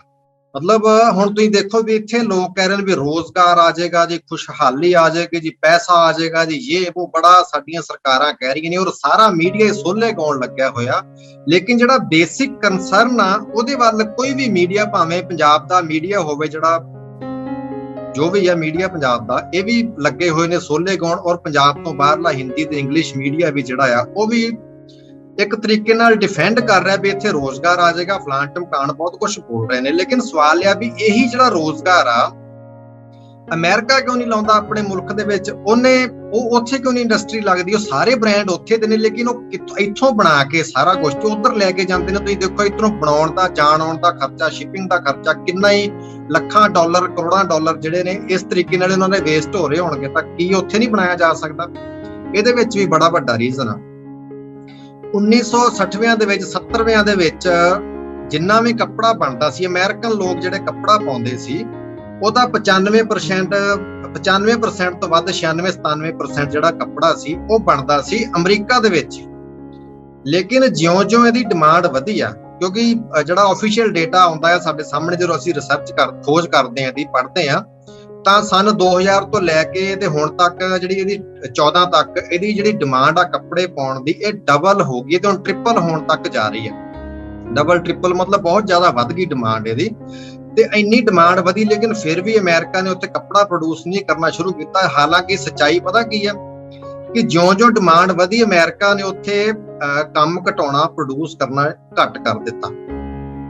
ਇਸ ਟਾਈਮ ਅਮਰੀਕਾ ਦੇ ਵਿੱਚ 2 ਜਾਂ 3% ਜਿਹੜਾ ਕੱਪੜਾ ਜਿਹੜਾ ਉੱਥੇ ਲੋਕ ਪਾਉਂਦੇ ਨੇ, 2 ਜਾਂ 3% ਹੀ ਬਣਦਾ ਹੋਗਾ, ਬਾਕੀ ਸਾਰਾ ਉਹ ਲੋਕ ਇੰਪੋਰਟ ਕਰਦੇ ਨੇ। ਹੁਣ ਸਵਾਲ ਇਹ ਆ ਕਿ ਬ੍ਰਾਂਡ ਉਹਨਾਂ ਮੁਲਕਾਂ ਦੇ, ਲੇਕਿਨ ਬਣ ਕੇ ਇੱਧਰੋਂ ਜਾਵੇ, ਚਾਈਨਾ ਤੋਂ ਬਣ ਕੇ ਜਾਵੇ, ਬੰਗਲਾਦੇਸ਼ ਚੋਂ ਬਣ ਕੇ ਜਾਵੇ, ਇੰਡੋਨੇਸ਼ੀਆ ਵਗੈਰਾ ਛੋਟੇ ਛੋਟੇ ਮੁਲਕ ਨੇ, ਇੱਧਰੋਂ ਬਣ ਕੇ ਜਾਵੇ। ਕਿਉਂ? ਕਿਉਂਕਿ ਜਿਵੇਂ ਆਪਾਂ ਦੱਸੀ ਡਿਸਕਸ਼ਨ ਤੁਸੀਂ ਦੇਖ ਹੀ ਲਿਆ ਵੀ ਇੰਨੀ ਗੰਦੀ ਇੰਡਸਟਰੀ ਆ, ਇੰਨਾ ਗੰਦੇ ਪਾਉਂਦੀ ਆ, ਵਾਤਾਵਰਨ ਨੂੰ ਗੰਦਾ ਕਰਦੀ, ਪਾਣੀ ਨੂੰ ਗੰਦਾ ਕਰਦੀ ਆ, ਬਿਮਾਰੀਆਂ ਫੈਲਾਉਂਦੀ ਹੈ। ਤੇ ਉਹ ਲੋਕ ਫਿਰ ਕਿਉਂ ਆਪਣੇ ਮੁਲਕਾਂ ਦੇ ਵਿੱਚ ਗੰਦ ਪਾਉਣ? ਉਹਨਾਂ ਨੇ ਸਾਰਾ ਗੰਦ ਚੱਕ ਕੇ ਇੱਧਰ ਸਾਡੇ ਵਰਗੇ ਮੁਲਕਾਂ 'ਚ ਕੱਢਤਾ। ਸਾਡੇ ਵਰਗੇ ਲੋਕਾਂ ਨੇ ਰੌਲਾ ਪਾਉਣਾ ਸ਼ੁਰੂ ਕਰਤਾ, ਲੈ ਜੀ ਰੋਜ਼ਗਾਰ ਆ ਗਿਆ, ਖੁਸ਼ਹਾਲੀ ਆ ਗਈ। ਖੁਸ਼ਹਾਲੀ ਕਾਹਦੀ ਆਉਣੀ ਆ ਜੀ? ਹੁਣ ਮੈਂ ਦੱਸਦਾ ਨਾ, ਤੁਸੀਂ ਜਦੋਂ ਰਿਸਰਚ ਕਰੋਗੇ, ਪੜੋਗੇ, ਤਾਂ ਬੜੀਆਂ ਚੀਜ਼ਾਂ ਤੁਹਾਨੂੰ ਇੰਟਰਨੈਟ ਤੇ ਇੱਧਰ ਉੱਧਰ ਕਿਤਾਬਾਂ ਵੀ ਨੇ, ਬਹੁਤ ਕੁਝ ਲਿਖਿਆ ਗਿਆ, ਬੋਲਿਆ ਗਿਆ, ਤੁਹਾਨੂੰ ਸਾਰਾ ਕੁਝ ਮਿਲ ਜਾਣਾ ਵੀ 1960ਵਿਆਂ ਦੇ ਵਿੱਚ 95-96% ਜਿਹੜਾ ਕੱਪੜਾ ਅਮਰੀਕਨ ਪਾਉਂਦੇ ਸੀ ਉਹ ਉਧਰ ਬਣਦਾ ਸੀ। ਲੇਕਿਨ ਅੱਜ ਸਿਰਫ 2 ਜਾਂ 3% ਪ੍ਰੋਡਿਊਸ ਕਰਦੇ ਨੇ, ਬਾਕੀ ਸਾਰਾ ਇੰਪੋਰਟ ਕਰਦੇ ਆ। ਕਿਉਂਕਿ ਜਿਹੜੀ ਮੈਂ ਗੱਲ ਆਪਾਂ ਡਿਸਕਸ਼ਨ ਕਰ ਚੁੱਕੇ ਵੀ ਗੰਦ ਪੈ ਰਿਹਾ ਜੀ ਇਹਦਾ, ਠੀਕ ਹੈ ਜੀ। ਹੁਣ ਇਹਦਾ ਇੱਕ ਹੋਰ ਦੂਸਰਾ ਕਾਰਨ ਵੀ ਆ ਕਿ ਇੱਧਰ ਸਾਡੇ ਵਰਗੇ ਗਰੀਬ ਮੁਲਕਾਂ ਦੇ ਵਿੱਚ ਹੁੰਦਾ ਕਿ ਵੀ ਸਸਤੀ ਲੇਬਰ ਮਿਲ ਜਾਂਦੀ ਆ, ਸਸਤਾ ਮਟੀਰੀਅਲ ਮਿਲ ਜਾਂਦਾ ਆ। ਫਿਰ ਦੂਸਰਾ ਵੀ ਸਰਕਾਰਾਂ ਕੋਈ ਬਹੁਤੀ ਰੋਕ ਟੋਕ ਨਹੀਂ ਕਰਦੀਆਂ, ਜਿਵੇਂ ਮਰਜ਼ੀ ਗੰਦ ਗੁੰਦ ਪਾਈ ਚੱਲੋ, ਕਿਸੇ ਨੇ ਤੁਹਾਨੂੰ ਕੀ ਰੋਕਣਾ, ਤੇ ਜਿਵੇਂ ਮਰਜ਼ੀ ਪਾਣੀ ਜਿੱਧਰ ਮਰਜ਼ੀ ਸਿੱਟ ਦੋ, ਕੌਣ ਪੁੱਛਦਾ ਇੱਥੇ? ਤਾਂ ਇਸ ਕਰਕੇ ਉਹਨਾਂ ਨੇ ਫਿਰ ਇੱਧਰ ਇਹਨਾਂ ਵਰਗੇ ਮੁਲਕਾਂ 'ਚ ਜਿਹੜਾ ਆ ਰੁੱਖ ਕਰਨਾ ਸ਼ੁਰੂ ਕਰ ਲਿਆ। ਸਸਤੀ ਲੇਬਰ ਮਿਲ ਗਈ, ਇੱਕ ਤਾਂ ਸਰਕਾਰਾਂ ਦੀ ਕੋਈ ਬਹੁਤੀ ਰੋਕ ਟੋਕ ਨਹੀਂ ਰਹੀ, ਤੇ ਉਹਨਾਂ ਨੇ ਆਪਣੇ ਵਰਗੇ, ਸਾਡੇ ਵਰਗੇ ਮੁਲਕਾਂ ਦੇ ਵਿੱਚ ਇਹ ਚੀਜ਼ਾਂ ਕਰਨੀਆਂ ਸ਼ੁਰੂ ਕਰਤੀਆਂ, ਤੇ ਅਸੀਂ ਨਤੀਜੇ ਭੁਗਤ ਰਹੇ ਹਾਂ। ਤੁਸੀਂ ਦੇਖੋ ਵੀ ਹੁਣ ਤ੍ਰਿਪੁਰਾ ਸ਼ਹਿਰ ਆ ਇੱਧਰ ਸਾਊਥ ਦੇ ਵਿੱਚ, ਜਿਹੜਾ ਤ੍ਰਿਪੁਰ ਦੇ ਵਿੱਚ ਜਿਹੜਾ ਕੱਪੜਾ ਬਣਦਾ ਆ ਕਾਟਨ ਦਾ, ਉਹਦਾ 90% ਜਿਹੜਾ ਅਸੀਂ ਯੂਜ਼ ਕਰਦੇ ਇੰਡੀਆ ਦੇ ਵਿੱਚ ਮਾਰਕੀਟ ਦੇ ਵਿੱਚ, ਉਹ ਤ੍ਰਿਪੁਰ ਤੋਂ ਬਣ ਕੇ ਆਉਂਦਾ ਆ। ਤੇ ਤ੍ਰਿਪੁਰ ਸ਼ਹਿਰ ਜਿਹੜਾ ਹੈ ਨੋਇਆਲ ਨਦੀ ਦੇ ਕਿਨਾਰੇ ਤੇ ਵਸਿਆ ਹੋਇਆ, ਤੇ ਜਿਹੜਾ ਅਸੀਂ ਇਸ ਤੋਂ ਇਲਾਵਾ ਜਿਹੜਾ ਕੱਪੜਾ 90% ਦਾ ਕਾਟਨ ਦਾ ਹੋ ਗਿਆ, ਤੇ ਤਕਰੀਬਨ 50% ਜਿਹੜਾ ਕੱਪੜਾ ਆ ਬੁਣਿਆ ਹੋਇਆ ਕੱਪੜਾ, ਉਹ ਵੀ ਤ੍ਰਿਪੁਰ ਤੋਂ ਬਣ ਕੇ ਆਉਂਦਾ ਆ। ਲੇਕਿਨ ਉੱਥੇ ਜਿਹੜੀ ਨੋਇਆਲ ਨਦੀ ਆ, ਉਹਦੇ ਆਲੇ ਦੁਆਲੇ ਦੀ ਬੁਰੀ ਹਾਲਤ ਹੋ ਗਈ। ਬੁਰੀ ਹਾਲਤ ਕਿਵੇਂ ਹੋ ਗਈ ਵੀ ਪਹਿਲਾਂ ਉਹ ਨਦੀ ਦੇ ਕਿਨਾਰੇ ਜਿਹੜੇ ਕਿਸਾਨ ਸੀ, ਉਹ ਗੰਨਾ ਵਗੈਰਾ, ਝੋਨਾ ਵਗੈਰਾ ਬੀਜਦੇ ਸੀ। ਅੱਜ ਕੱਲ ਉੱਥੇ ਸਿਰਫ ਤੇ ਸਿਰਫ ਨਾਰੀਅਲ ਦੀ ਖੇਤੀ ਹੋਣੀ ਸ਼ੁਰੂ ਹੋ ਗਈ, ਤੇ ਉਹ ਵੀ ਵਧੀਆ ਨਹੀਂ ਹੁੰਦੀ, ਬਿਮਾਰੀਆਂ ਵਧਣੀਆਂ ਸ਼ੁਰੂ ਹੋ ਗਈਆਂ, ਪਾਣੀ ਜਿਹੜਾ ਗੰਦਾ ਹੋ ਗਿਆ, ਤੇ ਬਦਬੂਦਾਰ ਇਲਾਕਾ ਹੋ ਗਿਆ ਸਾਰਾ। ਤੇ ਜਿਹੜੀ ਅੱਗੇ ਮੈਂ ਗੱਲ ਕਹੀ ਸੀ ਕਿ ਜਿਵੇਂ ਉਧਰ, ਕਿਉਂਕਿ ਅਮਰੀਕਾ ਦੇ ਜੇ ਕੋਈ ਗੰਦ ਪਾਊਗਾ, ਪਾਣੀ ਗੰਦਾ ਕਰੂਗਾ, ਤਾਂ ਉਧਰ ਜੇ ਰੌਲਾ ਪੈ ਗਿਆ ਤਾਂ ਉਹਨਾਂ ਨੂੰ ਟ੍ਰੀਟਮੈਂਟ ਪਲਾਂਟ ਲਾਉਣੇ ਪੈਣੇ। ਟ੍ਰੀਟਮੈਂਟ ਪਲਾਂਟ ਲਾਉਣਗੇ ਤਾਂ ਖਰਚਾ ਵਧੇਗਾ ਤੇ ਉਹਨਾਂ ਨੂੰ ਜਿਹੜਾ ਪ੍ਰੋਡਕਸ਼ਨ ਆ ਉਹ ਮਹਿੰਗੀ ਕਰਨੀ ਪੈਗੀ। ਪ੍ਰੋਡਕਸ਼ਨ ਮਹਿੰਗੀ ਹੋਏਗੀ ਤੇ ਲੋਕ ਖਰੀਦਣਗੇ ਘੱਟ, ਜੇ ਘੱਟ ਖਰੀਦਣਗੇ ਤਾਂ ਸਮਝ ਲਓ ਕਿ ਬਿਜ਼ਨਸ ਘੱਟ ਚੱਲ ਰਿਹਾ। ਤਾਂ ਇਸ ਕਰਕੇ ਉਹਨਾਂ ਨੇ ਇਹੀ ਰਾਹ ਕੱਢਿਆ ਵੀ ਇਹੋ ਜਿਹੇ ਜਿਹੜੇ ਗਰੀਬ ਮੁਲਕ ਨੇ ਇੱਧਰ ਇਹ ਗੰਦ ਪਾ ਦਿਓ, ਗੰਦ ਕੱਢੋ, ਇਹ ਇਧਰੋਂ ਬਣ ਕੇ ਜਾ ਰਿਹਾ। ਹੁਣ ਕਿਉਂਕਿ ਇੱਧਰ ਸਰਕਾਰਾਂ ਕੋਈ ਬਹੁਤੀ ਰੋਕ ਟੋਕ ਨਹੀਂ ਕਰਦੀਆਂ, ਜਿਵੇਂ ਮਰਜ਼ੀ ਚੱਲੀ ਚੱਲੋ, ਪੈਸੇ ਪੂਸੇ ਦੇ ਕੇ। ਭ੍ਰਿਸ਼ਟਾਚਾਰ ਤਾਂ ਸਾਡੇ ਇੱਧਰ ਸਿਰ ਚੜ ਕੇ ਬੋਲਦਾ ਆ। ਤ੍ਰਿਪੁਰ ਸ਼ਹਿਰ ਦੀ ਗੱਲ ਲੈ ਲਓ, 2011 ਦੇ ਵਿੱਚ ਉੱਥੋਂ ਦੀ ਹਾਈ ਕੋਰਟ ਨੇ, ਮਦਰਾਸ ਹਾਈ ਕੋਰਟ ਨੇ, ਕਿਉਂਕਿ ਜਦੋਂ ਪਾਣੀ ਗੰਦੇ ਦੀਆਂ ਜ਼ਿਆਦਾ ਸ਼ਿਕਾਇਤਾਂ ਆਉਣ ਲੱਗ ਪਈਆਂ ਤਾਂ ਮਦਰਾਸ ਹਾਈ ਕੋਰਟ ਨੇ ਆਰਡਰ ਪਾਸ ਕਰਤਾ ਕਿ ਜਿੰਨੇ ਵੀ ਇੱਥੇ ਹੈਗੀਆਂ ਨੇ ਕੰਪਨੀਆਂ ਨੇ, ਬ੍ਰਾਂਡ ਜਾਂ ਕੱਪੜਾ ਤਿਆਰ ਹੁੰਦਾ ਆ, ਇਹ ਇੱਥੇ ਟ੍ਰੀਟਮੈਂਟ ਪਲਾਂਟ ਲੱਗੇਗਾ। ਬਿਨਾਂ ਟ੍ਰੀਟਮੈਂਟ ਤੋਂ ਕੋਈ ਵੀ ਜਿਹੜੀ ਆ ਫੈਕਟਰੀ ਆ ਉਹ ਪਾਣੀ ਜਿਹੜਾ ਆ ਨਦੀ ਦੇ ਵਿੱਚ ਨਹੀਂ ਸਿੱਟੇਗੀ। ਹੁਣ ਇਹਦੇ ਵਿੱਚ ਕੀ ਹੋਇਆ ਵੀ ਕੁਝ ਕੰਪਨੀਆਂ ਨੇ ਤਾਂ ਚਲੋ ਲਾ ਲੇ, ਲੇਕਿਨ ਸੋਚਣ ਵਾਲੀ ਤੇ ਹਾਸੇਯੋਗ ਗੱਲ ਇਹ ਆ ਕਿ ਉੱਥੇ 700 ਕੰਪਨੀਆਂ ਸੀ ਜਿਹੜੀਆਂ ਡਾਈ ਜਿਹੜੀ ਆਪਾਂ ਕੱਪੜੇ ਨੂੰ ਰੰਗ ਵਗੈਰਾ ਕਰਦੇ ਆ, ਬਲੀਚ ਵਗੈਰਾ ਹੁੰਦੀ ਆ, ਉਹ 700 ਥਾਵਾਂ ਤੇ ਹੁੰਦਾ ਸੀ। ਤੇ ਉਹ ਇਹ ਰੂਲ ਪਾਸ ਹੋਣ ਤੋਂ, ਹਾਈ ਕੋਰਟ ਦੀ ਰੂਲਿੰਗ ਆਉਣ ਤੋਂ ਬਾਅਦ ਉੱਥੇ ਘਟ ਕੇ 700 ਤੋਂ ਘਟ ਕੇ 400 ਰਹਿ ਗਈ। ਮਤਲਬ ਉਹਨਾਂ ਕੰਪਨੀਆਂ ਨੇ ਜਿੱਥੇ ਇਹ ਰੂਲਿੰਗ ਲਾਗੂ ਨਹੀਂ ਸੀ ਹੁੰਦੀ, ਨਾਲ ਦੇ ਜ਼ਿਲ੍ਹਿਆਂ 'ਚ ਚਲੇ ਗਏ ਜਾਂ ਹੋਰ ਪਾਸੇ ਚਲੇ ਗਏ, ਦੂਸਰੀਆਂ ਸਟੇਟਾਂ ਤੇ ਚਲੇ ਗਏ, ਉੱਥੋਂ ਬੰਦ ਕਰਤਾ। ਕਿਉਂਕਿ ਹੁਣ ਰੂਲਿੰਗ ਵੀ ਇੱਕ ਪਰਟੀਕੂਲਰ ਏਰੀਆ ਸੀ ਵੀ ਹੁਣ ਤ੍ਰਿਪੁਰ ਦੇ ਵਿੱਚ ਇੱਥੇ ਇੰਡਸਟਰੀ ਆ ਤੇ ਹਾਈ ਕੋਰਟ ਨੇ ਆਰਡਰ ਕਰਤਾ ਵੀ ਇੱਥੇ ਟ੍ਰੀਟਮੈਂਟ ਪਲਾਂਟ ਲਾਓ। ਤੇ ਉਹਨਾਂ ਨੇ ਫਿਰ ਚਲਾਕੀ ਖੇਡੀ ਵੀ ਇੱਥੇ ਨਹੀਂ ਲਾਉਣਾ, ਆਪਾਂ ਦੂਜੇ ਥਾਂ ਤੇ ਚੱਲ ਜਾਂਦੇ ਆ। ਉੱਥੋਂ ਚੱਕ ਕੇ ਉਹ ਚਲੇ ਗਏ। ਮਤਲਬ ਉਹਨਾਂ ਨੇ ਰਿਸਪੌਂਸਿਬਿਲਟੀ ਨਹੀਂ ਦੇਖੀ ਕਿ ਅਸੀਂ ਜੇ ਸਰਕਾਰ ਕਹਿ ਰਹੀ ਹੈ, ਕੋਰਟ ਕਹਿ ਰਹੀ ਹੈ, ਲੋਕਾਂ ਦੀ ਸਿਹਤ ਵਾਸਤੇ ਇਹ ਕਹਿ ਰਹੀ ਆ, ਤਾਂ ਲੇਕਿਨ ਉਹਨਾਂ ਨੇ ਰਿਸਪੌਂਸਿਬਿਲਟੀ ਨਹੀਂ ਚੱਕੀ। ਉੱਥੋਂ ਆਪਣੀ ਇੰਡਸਟਰੀ ਜਿਹੜੀ ਮੂਵ ਕਰਕੇ ਦੂਸਰੇ ਪਾਸੇ ਲੈ ਗਏ। ਤਾਂ ਹੁਣ ਇਹ ਜਿਹੜਾ ਲੁਧਿਆਣਾ ਸਾਡਾ, ਇੱਥੇ ਵੀ ਇਹ ਹਾਲ ਹੋਣ ਵਾਲਾ ਹੈ। ਇਸੇ ਤਰੀਕੇ ਨਾਲ ਮੈਂ ਤੁਹਾਨੂੰ ਇੱਕ ਹੋਰ ਗੱਲ ਦੱਸਦਾ ਆ, ਮੱਧ ਪ੍ਰਦੇਸ਼ ਜਿਹੜਾ ਆ, ਉੱਥੇ ਇੱਕ ਨਾਗ ਦਾ ਕਸਬਾ, ਤੁਸੀਂ ਗੂਗਲ ਕਰਕੇ ਦੇਖੋਗੇ ਤੁਹਾਨੂੰ ਸਾਰੀ ਡਿਟੇਲ ਮਿਲ ਜੇਗੀ। ਉੱਥੇ ਬਿਰਲਾ ਗਰੁੱਪ ਨੇ 1955-56 ਦੇ ਵਿੱਚ ਇੱਕ ਫੈਕਟਰੀ ਲਾਈ ਸੀ। ਇੱਕ ਨਾ ਉੱਥੇ ਮਟੀਰੀਅਲ ਬਣਦਾ ਆ, ਕਿਉਂਕਿ ਅੱਜ ਕੱਲ ਜਿਹੜਾ ਕੱਪੜਾ ਬਣਦਾ ਕਾਟਨ ਵਗੈਰਾ ਤੋਂ ਤਾਂ ਬਣਦਾ ਨਹੀਂ, ਜ਼ਿਆਦਾਤਰ ਇਹ ਕੱਪੜਾ ਜਿਹੜਾ ਆ ਪੋਲੀਐਸਟਰ ਤੋਂ ਬਣਦਾ। ਪੋਲੀਐਸਟਰ ਇੱਕ ਤਰ੍ਹਾਂ ਦਾ ਪਲਾਸਟਿਕ ਆ, ਤੇ ਪੋਲੀਐਸਟਰ ਦੀ ਖਾਸੀਅਤ ਇਹ ਆ ਕਿ ਇਹ ਜੜੋਂ ਤੋਂ ਬਣਿਆ ਆ, ਮਤਲਬ ਇਹ ਖਤਮ ਨਹੀਂ ਹੁੰਦਾ, ਇਹ ਐਵੇਂ ਰਹਿੰਦਾ ਆ। ਮਤਲਬ ਜਦੋਂ ਦਾ ਇੱਕ ਸਿੰਗਲ ਟੁਕੜਾ ਵੀ ਬਣਿਆ ਹੋਊਗਾ ਤੇ ਨਸ਼ਟ ਨਹੀਂ ਹੋਇਆ। ਸਾਡੇ ਵਾਤਾਵਰਣ ਦੇ ਵਿੱਚ, ਸਮੁੰਦਰਾਂ ਦੇ ਵਿੱਚ ਹੀ ਰੁਲਦਾ ਫਿਰਦਾ, ਸਾਡੇ ਅੰਦਰ ਜਾ ਰਿਹਾ ਕਿਸੇ ਨਾ ਕਿਸੇ ਰੂਪ ਦੇ ਵਿੱਚ, ਅਸੀਂ ਬਿਮਾਰ ਹੋ ਰਹੇ ਹਾਂ। ਸੋ ਉੱਥੇ ਇੱਕ ਹੁਣ ਮਟੀਰੀਅਲ ਬਣਦਾ ਲੱਕੜੀ ਤੋਂ, ਵਿਸਕੋਸਸ। ਇਹ ਮੱਧ ਪ੍ਰਦੇਸ਼ ਦਾ ਕਸਬਾ ਆ ਨਾਗ ਦਾ। ਇੱਥੇ ਬਿਰਲਾ ਗਰੁੱਪ ਨੇ 1956 ਦੇ ਵਿੱਚ ਫੈਕਟਰੀ ਲਾਈ ਸੀ। ਇਸ ਫੈਕਟਰੀ ਤੋਂ 4 ਕਿਲੋਮੀਟਰ ਦੂਰ ਇੱਕ ਪਰਮਾਰ ਖੇੜੀ ਪਿੰਡ ਆ, 4 ਕਿਲੋਮੀਟਰ ਦੂਰ। ਉਸ ਪਿੰਡ ਦੇ ਵਿੱਚ ਲੋਕ ਜਿਹੜੇ ਨੇ ਵੱਡੀ ਮਾਤਰਾ ਦੇ ਵਿੱਚ ਅਪਾਹਜ ਪੈਦਾ ਹੋਣੇ ਸ਼ੁਰੂ ਹੋ ਗਏ, ਲਕਵੇ ਦੇ ਸ਼ਿਕਾਰ ਹੋਣੇ ਸ਼ੁਰੂ ਹੋ ਗਏ, ਹੋਰ ਕਈ ਤਰ੍ਹਾਂ ਦੇ, ਕਈਆਂ ਤੋਂ ਬੋਲਿਆ ਨਹੀਂ ਜਾਂਦਾ, ਆਵਾਜ਼ ਚਲੇ ਗਈ, ਹਨਾ। ਇਸ ਤਰੀਕੇ ਦੇ ਬੜੇ ਲੱਛਣ ਜਿਹੜੇ ਉੱਥੇ ਵੇਖਣ ਨੂੰ ਮਿਲੇ। ਤੇ ਕਈ ਘਰਾਂ ਦੇ ਵਿੱਚ 3-3 4-4 ਬੱਚੇ, ਜੇ ਕਿਸੇ ਦੇ 3 ਬੱਚੇ, ਤਿੰਨੇ ਦੇ ਤਿੰਨੇ ਅਪਾਹਜ। ਤੇ ਕਈ ਬੱਚੇ ਐਸੇ ਵੀ ਆਏ ਸਾਹਮਣੇ ਜਿਹੜੇ ਬਚਪਨ ਦੇ ਵਿੱਚ ਤਾਂ ਠੀਕ ਸੀ, ਚੰਗੇ ਭਲੇ ਤੁਰੇ ਫਿਰਦੇ ਸੀ, ਭੱਜੇ ਖੇਡਦੇ, ਹੱਸਦੇ ਖੇਡਦੇ ਸੀ, ਲੇਕਿਨ ਜਿਉਂ-ਜਿਉਂ ਵੱਡੇ ਹੋਈ ਗਏ ਤੇ ਉਹਨਾਂ ਦੀਆਂ ਜਿਹੜੀਆਂ ਮਾਸਪੇਸ਼ੀਆਂ ਸੀ ਉਹ ਕਮਜ਼ੋਰ ਹੋਈ ਗਈਆਂ। ਤੇ ਆਖਰ ਨੂੰ ਫਿਰ ਉਹ ਬੱਚੇ ਜਿਹੜੇ ਆਪਣਾ ਹੱਥ ਪੈਰ ਹਿਲਾਉਣ ਤੋਂ ਵੀ ਮੁਤਾਜ ਹੋ ਗਏ, ਵੀ ਹੱਥ ਪੈਰ ਵੀ ਨਹੀਂ ਹਿਲਾ ਸਕਦੇ, ਇੱਕਦਮ ਵੀਲ ਚੇਅਰ ਤੇ ਪੈ ਗਏ, ਮੰਜੇ ਤੇ ਪੈ ਗਏ। ਇਹ ਵਾਤਾਵਰਣ ਦੇ ਵਿੱਚ ਆਈ ਜਿਹੜੀ ਖਰਾਬੀ ਸੀ, ਗੰਦਗੀ ਸੀ, ਉਹਦੇ ਕਾਰਨ ਹੋਇਆ। ਤੇ ਹਾਲਾਂਕਿ ਜਿਹੜੀਆਂ ਰਿਪੋਰਟਾਂ ਆ ਰਹੀਆਂ ਨੇ, ਤੇ ਉਹ ਜਿਹੜੀ ਬਿਰਲਾ ਗਰੁੱਪ ਆ, ਇਹਨੇ ਜ਼ਿੰਮੇਵਾਰੀ ਲੈਣ ਤੋਂ ਮਨਾ ਕਰਤਾ ਸੀ ਵੀ ਸਾਡਾ ਤਾਂ ਕੋਈ ਕਸੂਰ ਹੀ ਨਹੀਂ ਹੈਗਾ ਇਹਦੇ ਵਿੱਚ। ਤੇ ਹੁਣ ਇਹ ਵੀ ਤੁਸੀਂ ਰਿਪੋਰਟਾਂ ਜਿਹੜੀਆਂ ਨੇ ਵੱਖ-ਵੱਖ ਮੀਡੀਆ ਦੇ ਵਿੱਚ ਤੁਹਾਨੂੰ ਪੜ੍ਹਨ ਨੂੰ ਮਿਲ ਸਕਦੀਆਂ ਨੇ, ਤੁਸੀਂ ਸਾਰਾ ਕੁਝ ਪੜ੍ਹ ਸਕਦੇ ਹੋ। ਹੁਣ ਜਿਵੇਂ ਕਹਿ ਰਹੇ ਨੇ ਵੀ ਗੰਦ ਨਹੀਂ ਪੈਂਦਾ, ਤਾਂ ਗੰਦ ਤਾਂ ਇੱਥੇ ਪੈ ਰਿਹਾ। ਬੰਗਲਾਦੇਸ਼ ਦਾ ਤੁਸੀਂ ਹਾਲ ਦੇਖ ਲਓ ਜਾ ਕੇ, ਉੱਥੇ ਕੀ ਆ, ਜਿਹੜਾ ਢਾਕਾ ਸ਼ਹਿਰ ਦੇ ਵਿੱਚ, ਉੱਥੇ ਸਾਰੀ ਨਦੀ ਬਦਬੂਦਾਰ ਸ਼ਹਿਰ ਬਣਿਆ ਹੋਇਆ, ਗੰਦ ਪਿਆ ਹੋਇਆ। ਤਾਂ ਇਹ ਜਵਾਬ ਤਾਂ ਸਾਨੂੰ ਸਰਕਾਰ ਦੇਵੇ ਨਾ। ਤੇ ਨਾਲੇ ਸਭ ਤੋਂ ਇੰਪੋਰਟੈਂਟ ਗੱਲ ਇਹ ਆ ਕਿ ਜੇ ਇੰਨਾ ਪਾਣੀ ਖਪਤ ਹੋਣਾ ਆ, 7500 ਲੀਟਰ ਸਿਰਫ ਇੱਕ ਜੋੜਾ ਜੀਨ ਦੀ ਪੈਂਟ ਬਣਾਉਣ ਦੇ ਉੱਪਰ ਹੀ ਲੱਗ ਜਾਣਾ ਆ, ਤਾਂ ਇੰਨਾ ਪਾਣੀ ਕਿੱਥੋਂ ਆਏਗਾ ਪੰਜਾਬ ਦੇ ਵਿੱਚ? ਹੁਣ ਇਹਦੇ 2 ਨੁਕਸਾਨ ਹੁੰਦੇ ਨੇ। ਇੱਕ ਤਾਂ ਧਰਤੀ ਹੇਠੋਂ ਪਾਣੀ ਵੱਡੀ ਮਾਤਰਾ ਦੇ ਵਿੱਚ ਕੱਢ ਲਿਆ, ਤੇ ਦੂਜਾ ਹੁੰਦਾ ਵੀ ਜਿਹੜਾ ਪਾਣੀ ਸਾਡਾ ਨੈਚੁਰਲ ਰਿਸੋਰਸਸ ਹੁੰਦੇ ਨੇ, ਜਿਵੇਂ ਦਰਿਆ, ਨਾਲੇ ਹੋ ਗਏ ਵਗੈਰਾ, ਹਨਾ, ਇਹਨਾਂ ਨੂੰ ਧਰਤੀ ਹੇਠੋਂ ਪਾਣੀ ਕੱਢ ਲਿਆ, ਜਿਹੜੇ ਨੈਚੁਰਲ ਰਿਸੋਰਸਸ ਨੇ ਉਹ ਕੈਮੀਕਲ ਨਾਲ ਗੰਦੇ ਕਰ ਦਿੱਤੇ। ਕਿਉਂਕਿ ਦੇਖੋ, ਜੇ ਕੱਪੜਾ ਬਣੇਗਾ ਕਿਉਂਕਿ ਹੁਣ ਜਿੰਨੇ ਵੀ ਰੰਗ ਬਰੰਗੇ ਨੇ, ਕਾਲਾ, ਨੀਲਾ, ਪੀਲਾ, ਮੈਂ ਵੀ ਕਾਲੇ ਰੰਗ ਦੀ ਸ਼ਰਟ ਪਾਈ ਤਾਂ ਇਹਨੂੰ ਵੀ ਕਾਲਾ ਰੰਗ ਹੋਇਆ ਹੀ ਹੈ ਨਾ ਕਿਸੇ ਪਾਸਿਓਂ। ਆਖਰ ਨੂੰ ਬਲੀਚ ਕੀਤਾ, ਇਹਨੂੰ ਡਾਈ ਕੀਤਾ, ਤੇ ਉਹ ਪਾਣੀ ਕਿੱਥੇ ਗਿਆ? ਕਿਸੇ ਪਾਸੇ ਸੁੱਟਿਆ ਹੋਏਗਾ ਨਾ। ਤਾਂ ਹੁਣ ਇਹ ਚੀਜ਼ਾਂ ਜੇ ਇੱਥੇ ਹੋਣਗੀਆਂ ਤਾਂ ਪਾਣੀ ਕਿੱਥੇ ਜਾਏਗਾ ਆਖਰ ਨੂੰ? ਤੇ ਹੁਣ ਇਹ ਸਰਕਾਰਾਂ ਕਹਿੰਦੀਆਂ ਨੇ ਵੀ ਟ੍ਰੀਟਮੈਂਟ ਪਲਾਂਟ ਲੱਗ ਜਾਣਗੇ, ਫਲਾਣ ਹੋ ਜਾਏਗਾ, ਢਮਕਾਣ ਹੋ ਜਾਏਗਾ। ਦੇਖੋ ਜੀ, ਇਹ ਹੁਣ ਗੱਲ ਸਿਰਫ ਇੰਨੀ ਕਾ ਕਿ ਬੰਦੇ ਦੀਆਂ ਅੱਖਾਂ ਦੇ ਵਿੱਚ ਮਿਰਚਾਂ ਨਹੀਂ ਪਾਉਣੀਆਂ, ਪਰ ਘੱਟਾ ਪਾ ਦੇਣ। ਇਹ ਟ੍ਰੀਟਮੈਂਟ ਪਲਾਂਟ ਵੀ ਘੱਟਾ ਪਾਉਣ ਵਾਲੀ ਸਿਰਫ ਤੇ ਸਿਰਫ ਇੱਕ ਗੱਲ ਆ, ਜੇ ਟ੍ਰੀਟਮੈਂਟ ਪਲਾਂਟ ਇੰਨੇ ਹੀ ਕਾਰਗਰ ਸਾਬਤ ਹੋਣ ਜਾਂ ਇੰਨੇ ਵਧੀਆ ਹੋਣ ਤਾਂ ਦੁਨੀਆ ਦੇ ਵਿੱਚ ਵੀ ਸਰਕਾਰੀ UN ਵਗੈਰਾ ਦੀਆਂ ਰਿਪੋਰਟਾਂ ਨੇ ਵੀ ਦੁਨੀਆ ਦੇ ਵਿੱਚ 150-200 ਕਰੋੜ ਬੰਦਾ ਇਸ ਟਾਈਮ ਜਿਹੜਾ ਤਾਜ਼ਾ ਪਾਣੀ, ਸਾਫ਼ ਸੁਥਰਾ ਪਾਣੀ, ਪੀਣ ਵਾਲਾ ਪਾਣੀ ਉੱਥੋਂ ਮੁਤਾਜ ਬੈਠੇ ਨੇ। ਮਤਲਬ ਉਹਨਾਂ ਦੇ ਕੋਲ ਬੜੀ ਵੱਡੀ ਭਾਰੀ ਕਮੀ ਆ ਪੀਣ ਵਾਲੇ ਪਾਣੀ ਦੀ। 150-200 ਕਰੋੜ ਸਾਡੇ ਇੰਡੀਆ ਦੀ ਜਿਹੜੀ ਆਬਾਦੀ ਹੈ 130-35 ਕਰੋੜ ਹੋਏਗੀ, ਤਾਂ ਇਸ ਤੋਂ ਵੀ ਵੱਡੀ ਆਬਾਦੀ ਜਿਹੜੀ ਆ ਸਿਰਫ ਸਾਫ਼ ਸੁਥਰੇ ਪਾਣੀ ਤੋਂ ਮੁਤਾਜ ਆ। ਤੇ ਜੇ ਟ੍ਰੀਟਮੈਂਟ ਪਲਾਂਟ ਇੰਨੇ ਇਹਨਾਂ ਦੇ ਕਾਰਗਰ ਨੇ, ਵਧੀਆ ਨੇ, ਤਾਂ ਫਿਰ ਟ੍ਰੀਟਮੈਂਟ ਪਲਾਂਟ ਲਿਆ ਕੇ ਪਾਣੀ ਸਾਫ਼ ਕਰ ਕਰਕੇ ਲੋਕਾਂ ਨੂੰ ਪੀਣ ਵਾਸਤੇ ਕਿਉਂ ਮੁਤਾਜ ਬਣਾਇਆ ਹੋਇਆ? ਤੁਸੀਂ ਪਾਣੀ ਪੀਣ ਲਾ ਦਿਓ। ਇਹ ਸਭ ਮਿਰਚਾਂ ਨਹੀਂ ਪਾਉਣੀਆਂ ਅੱਖਾਂ ਦੇ ਵਿੱਚ, ਘੱਟਾ ਪਾ ਦੇਣਾ, ਤੇ ਹੁਣ ਇੱਥੇ ਵੀ ਘੱਟਾ ਪਏਗਾ। ਦੂਜੀ ਗੱਲ ਇੱਕ ਹੋਰ ਆ ਕਿ ਜਦੋਂ ਇਹ ਇੰਡਸਟਰੀ ਲੱਗ ਗਈ ਤਾਂ ਉਦੋਂ ਕਿਸੇ ਦੀ ਕੋਈ ਸੁਣਵਾਈ ਨਹੀਂ ਹੋਣੀ, ਨਾ ਤਾਂ ਕਦੇ ਕਿਤੇ ਸੁਣਵਾਈ ਹੋਈ ਹੈ ਨਾ ਹੋਣੀ ਹੈ।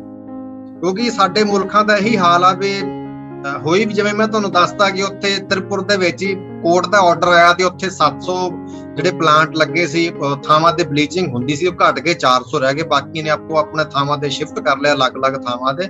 ਤਾਂ ਉਸ ਤੋਂ ਬਾਅਦ ਸੁਣਵਾਈ ਕੀ ਹੋਣੀ ਹੈ? ਇਹ ਜਿਹੜਾ ਹੈਗਾ ਜੀ ਕਰੋੜਾਂ, ਅਰਬਾਂ, ਬਿਲੀਅਨ ਡਾਲਰਾਂ ਦਾ ਸਾਮਰਾਜ ਆ ਜਿਹੜਾ ਇਹ ਖੜਾ ਹੋਣਾ, ਤੇ ਇਹ ਕੱਲੇ ਇੱਕ ਅੱਧੀ ਵਾਰ ਦੀ ਗੱਲ ਨਹੀਂ ਹੈਗੀ, ਕਈ ਸਾਲ ਤੱਕ ਇਹ ਚੀਜ਼ ਚੱਲਣੀ ਆ। ਇਸ ਕਰਕੇ ਵੱਡਾ ਹੀ ਪੈਸਾ, ਵੱਡੀ ਇੱਥੇ ਬਹੁਤ ਲੋਕਾਂ ਦੇ ਮੂੰਹ ਮਿੱਠੇ ਹੋ ਜਾਣੇ ਆ, ਪੈਸੇ ਨਾਲ ਹੋਣ ਜਾਂ ਕਿਸੇ ਨਾ ਕਿਸੇ ਤਰੀਕੇ ਨਾਲ ਹੋਣ। ਤਾਂ ਉਹਦੇ ਵਿੱਚ ਜੇ ਕੋਈ ਬੰਦਾ ਬੋਲੇਗਾ ਵੀ, ਤਾਂ ਜਿਵੇਂ ਪੰਜਾਬੀ ਦੀ ਕਹਾਵਤ ਆ ਕਿ ਕਾਂ ਮਾਰ ਕੇ ਟੰਗ ਦੋ, ਤਾਂ ਫਿਰ ਇੱਥੇ ਸੁਣਵਾਈ ਕਿਹਦੀ? ਜਦੋਂ 2-4 ਵੱਡੇ ਕਾਂ ਮਾਰ ਕੇ ਟੰਗੇ ਕਿਸੇ ਤਰੀਕੇ, ਮੈਂ ਨਹੀਂ ਕਹਿ ਰਿਹਾ ਵੀ ਗੋਲੀਆਂ ਮਾਰ ਕੇ ਟੰਗਣ, ਸਰਕਾਰ ਦੇ ਕੋਲ, ਪ੍ਰਸ਼ਾਸਨ ਦੇ ਕੋਲ ਬੜੇ ਤਰੀਕੇ ਹੁੰਦੇ ਆ ਕਾਂ ਮਾਰ ਕੇ ਟੰਗਣ ਦੇ, ਤਾਂ ਉਹ ਆਪੋ ਆਪਣੇ ਤਰੀਕੇ ਨਾਲ ਕਾਂ ਮਾਰ ਕੇ ਟੰਗ ਦੇਣੇ ਇਹਨਾਂ ਨੇ। ਤਾਂ ਫਿਰ ਕਿੰਨੇ ਬੋਲਣਾ ਤੇ ਕਿਹਦੀ ਸੁਣਵਾਈ ਹੈ ਇੱਥੇ?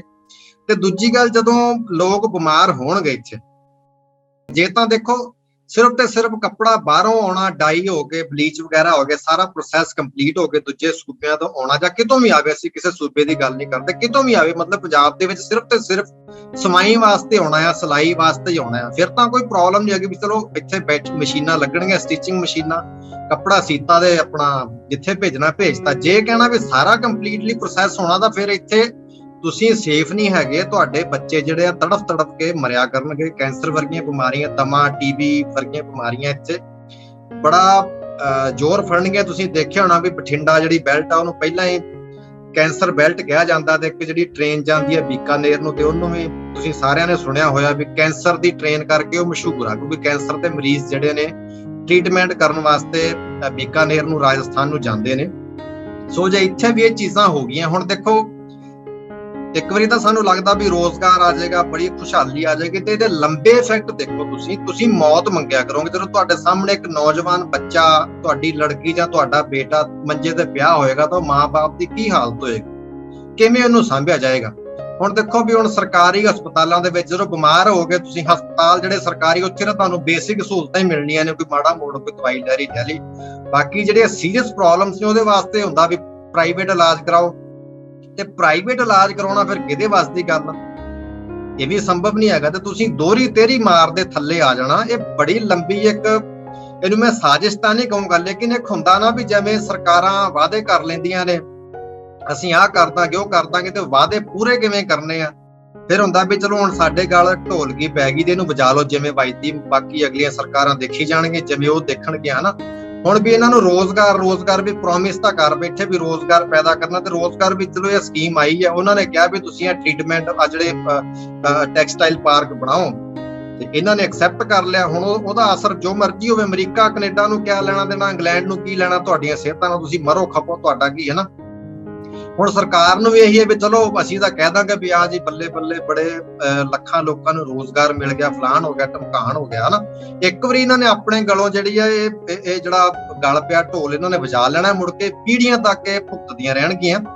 ਸੋ ਮਾਨ ਸਾਹਿਬ ਨੂੰ ਇਹ ਬੇਨਤੀ ਕਿ ਜਿਵੇਂ ਅਸੀਂ ਅਰਦਾਸ ਕੀਤੀ ਤੁਹਾਡੇ ਬੱਚੇ ਤੁਸੀਂ ਆਪਣੇ ਸਾਰੇ ਪਰਿਵਾਰ ਦੇ ਨਾਲ ਖੁਸ਼ ਰਹੋ, ਤੰਦਰੁਸਤ ਰਹੋ। ਮਾਨ ਸਾਹਿਬ ਰਿਕਵੈਸਟ ਆ, ਅਸੀਂ ਤੁਹਾਡੇ ਆਲੋਚਕ ਹੀ ਇੱਕ ਕਿਸਮ ਦੇ ਸਿੱਧੇ ਤੁਹਾਨੂੰ ਲਫ਼ਜ਼ਾਂ ਦੇ ਵਿੱਚ ਕਹਿ ਰਹੇ ਹਾਂ, ਤੁਹਾਡਾ ਅੱਜ ਵਿਆਹ, ਪ੍ਰਮਾਤਮਾ ਤੁਹਾਨੂੰ ਚੜ੍ਹਦੀ ਕਲਾ ਬਖਸ਼ੇ, ਪਰ ਇਸ ਪਾਸੇ ਵੀ ਤਾਂ ਧਿਆਨ ਦਿਓ ਤੁਸੀਂ। ਜੇ ਇਹਦਾ ਇੰਨਾ ਖਤਰਨਾਕ ਇਫੈਕਟ ਪੈਣਾ, ਇੰਨਾ ਪਾਣੀ ਲੱਗਣਾ, ਤਾਂ ਫਿਰ ਕਿਰਪਾ ਕਰੋ ਸਾਡੀ ਪੰਜਾਬ ਦੀ ਖੇਤੀ ਜਿਹੜੀ ਆ ਇਹਨੂੰ ਪ੍ਰਫੁੱਲਤ ਹੋ ਲੈਣ ਦਿਓ। ਸਾਡੇ ਲੋਕ ਵੈਸੇ ਬੜੇ ਦਾਨੀ ਨੇ, ਜੇ ਕਿਤੇ ਕੋਈ ਲੋੜ ਪਈ ਤਾਂ ਇੱਥੇ ਲੋਕਾਂ ਨੇ ਫ੍ਰੀ ਲੰਗਰ ਲਾ ਦੇਣੇ ਆ। ਜਿਹੜੀ ਪਾਣੀ ਦੀ ਕ੍ਰਾਈਸਿਸ ਨਾਲ ਅੱਜ ਪੰਜਾਬ ਜੂਝ ਰਿਹਾ, ਇਹ ਵੀ ਕਿਸੇ ਨਾ ਕਿਸੇ ਤਰੀਕੇ ਬਰਸਾਤੀ ਪਾਣੀ ਆ। ਸਾਡੇ ਪੰਜਾਬ ਦੇ ਸਿੱਖ ਬੜੇ ਦਾਨੀ ਨੇ, ਇਹਨਾਂ ਨੇ ਜ਼ਮੀਨਾਂ ਦਾਨ ਕਰਕੇ ਉਹਦੇ ਵਿੱਚ ਵੱਡੇ ਵੱਡੇ ਟੋਭੇ ਛੱਪੜ ਬਣਾ ਲੈਣੇ ਆ। ਬਹੁਤ ਕੁਝ ਅਸੀਂ ਲੋਕ ਕਰ ਸਕਦੇ ਆ। ਕਾਰਸੇ ਵਾਲੇ ਬਾਬੇ ਵੀ ਅੱਗੇ ਭਾਵੇਂ ਕਿ ਬਦਨਾਮ ਨੇ ਬਾਬੇ ਹੋ ਚੁੱਕੇ ਨੇ, ਲੇਕਿਨ ਕਾਰਸੇ ਵਾਲੇ ਬਾਬੇ ਵੀ ਪਿੱਛੇ ਨਹੀਂ ਹਟਣਗੇ। ਉਹ ਵੀ ਵੱਧ ਚੜ ਕੇ ਜਦੋਂ ਪੰਜਾਬ ਦੇ ਮਸਲੇ ਦੀ ਗੱਲ ਆ ਗਈ ਤਾਂ ਉਹ ਵੀ ਸੇਵਾ ਕਰਨਗੇ। ਸੋ ਇਹ ਚੀਜ਼ਾਂ ਮਾਨ ਸਾਹਿਬ ਤੁਸੀਂ ਪਲੀਜ਼ ਖਿਆਲ ਰੱਖੋ, ਕਰੋ। ਜਿਵੇਂ ਤੁਹਾਡੇ ਬੱਚੇ ਨੇ ਇਵੇਂ ਹੀ ਆਉਣ ਵਾਲੀਆਂ ਪੀੜ੍ਹੀਆਂ ਨੇ।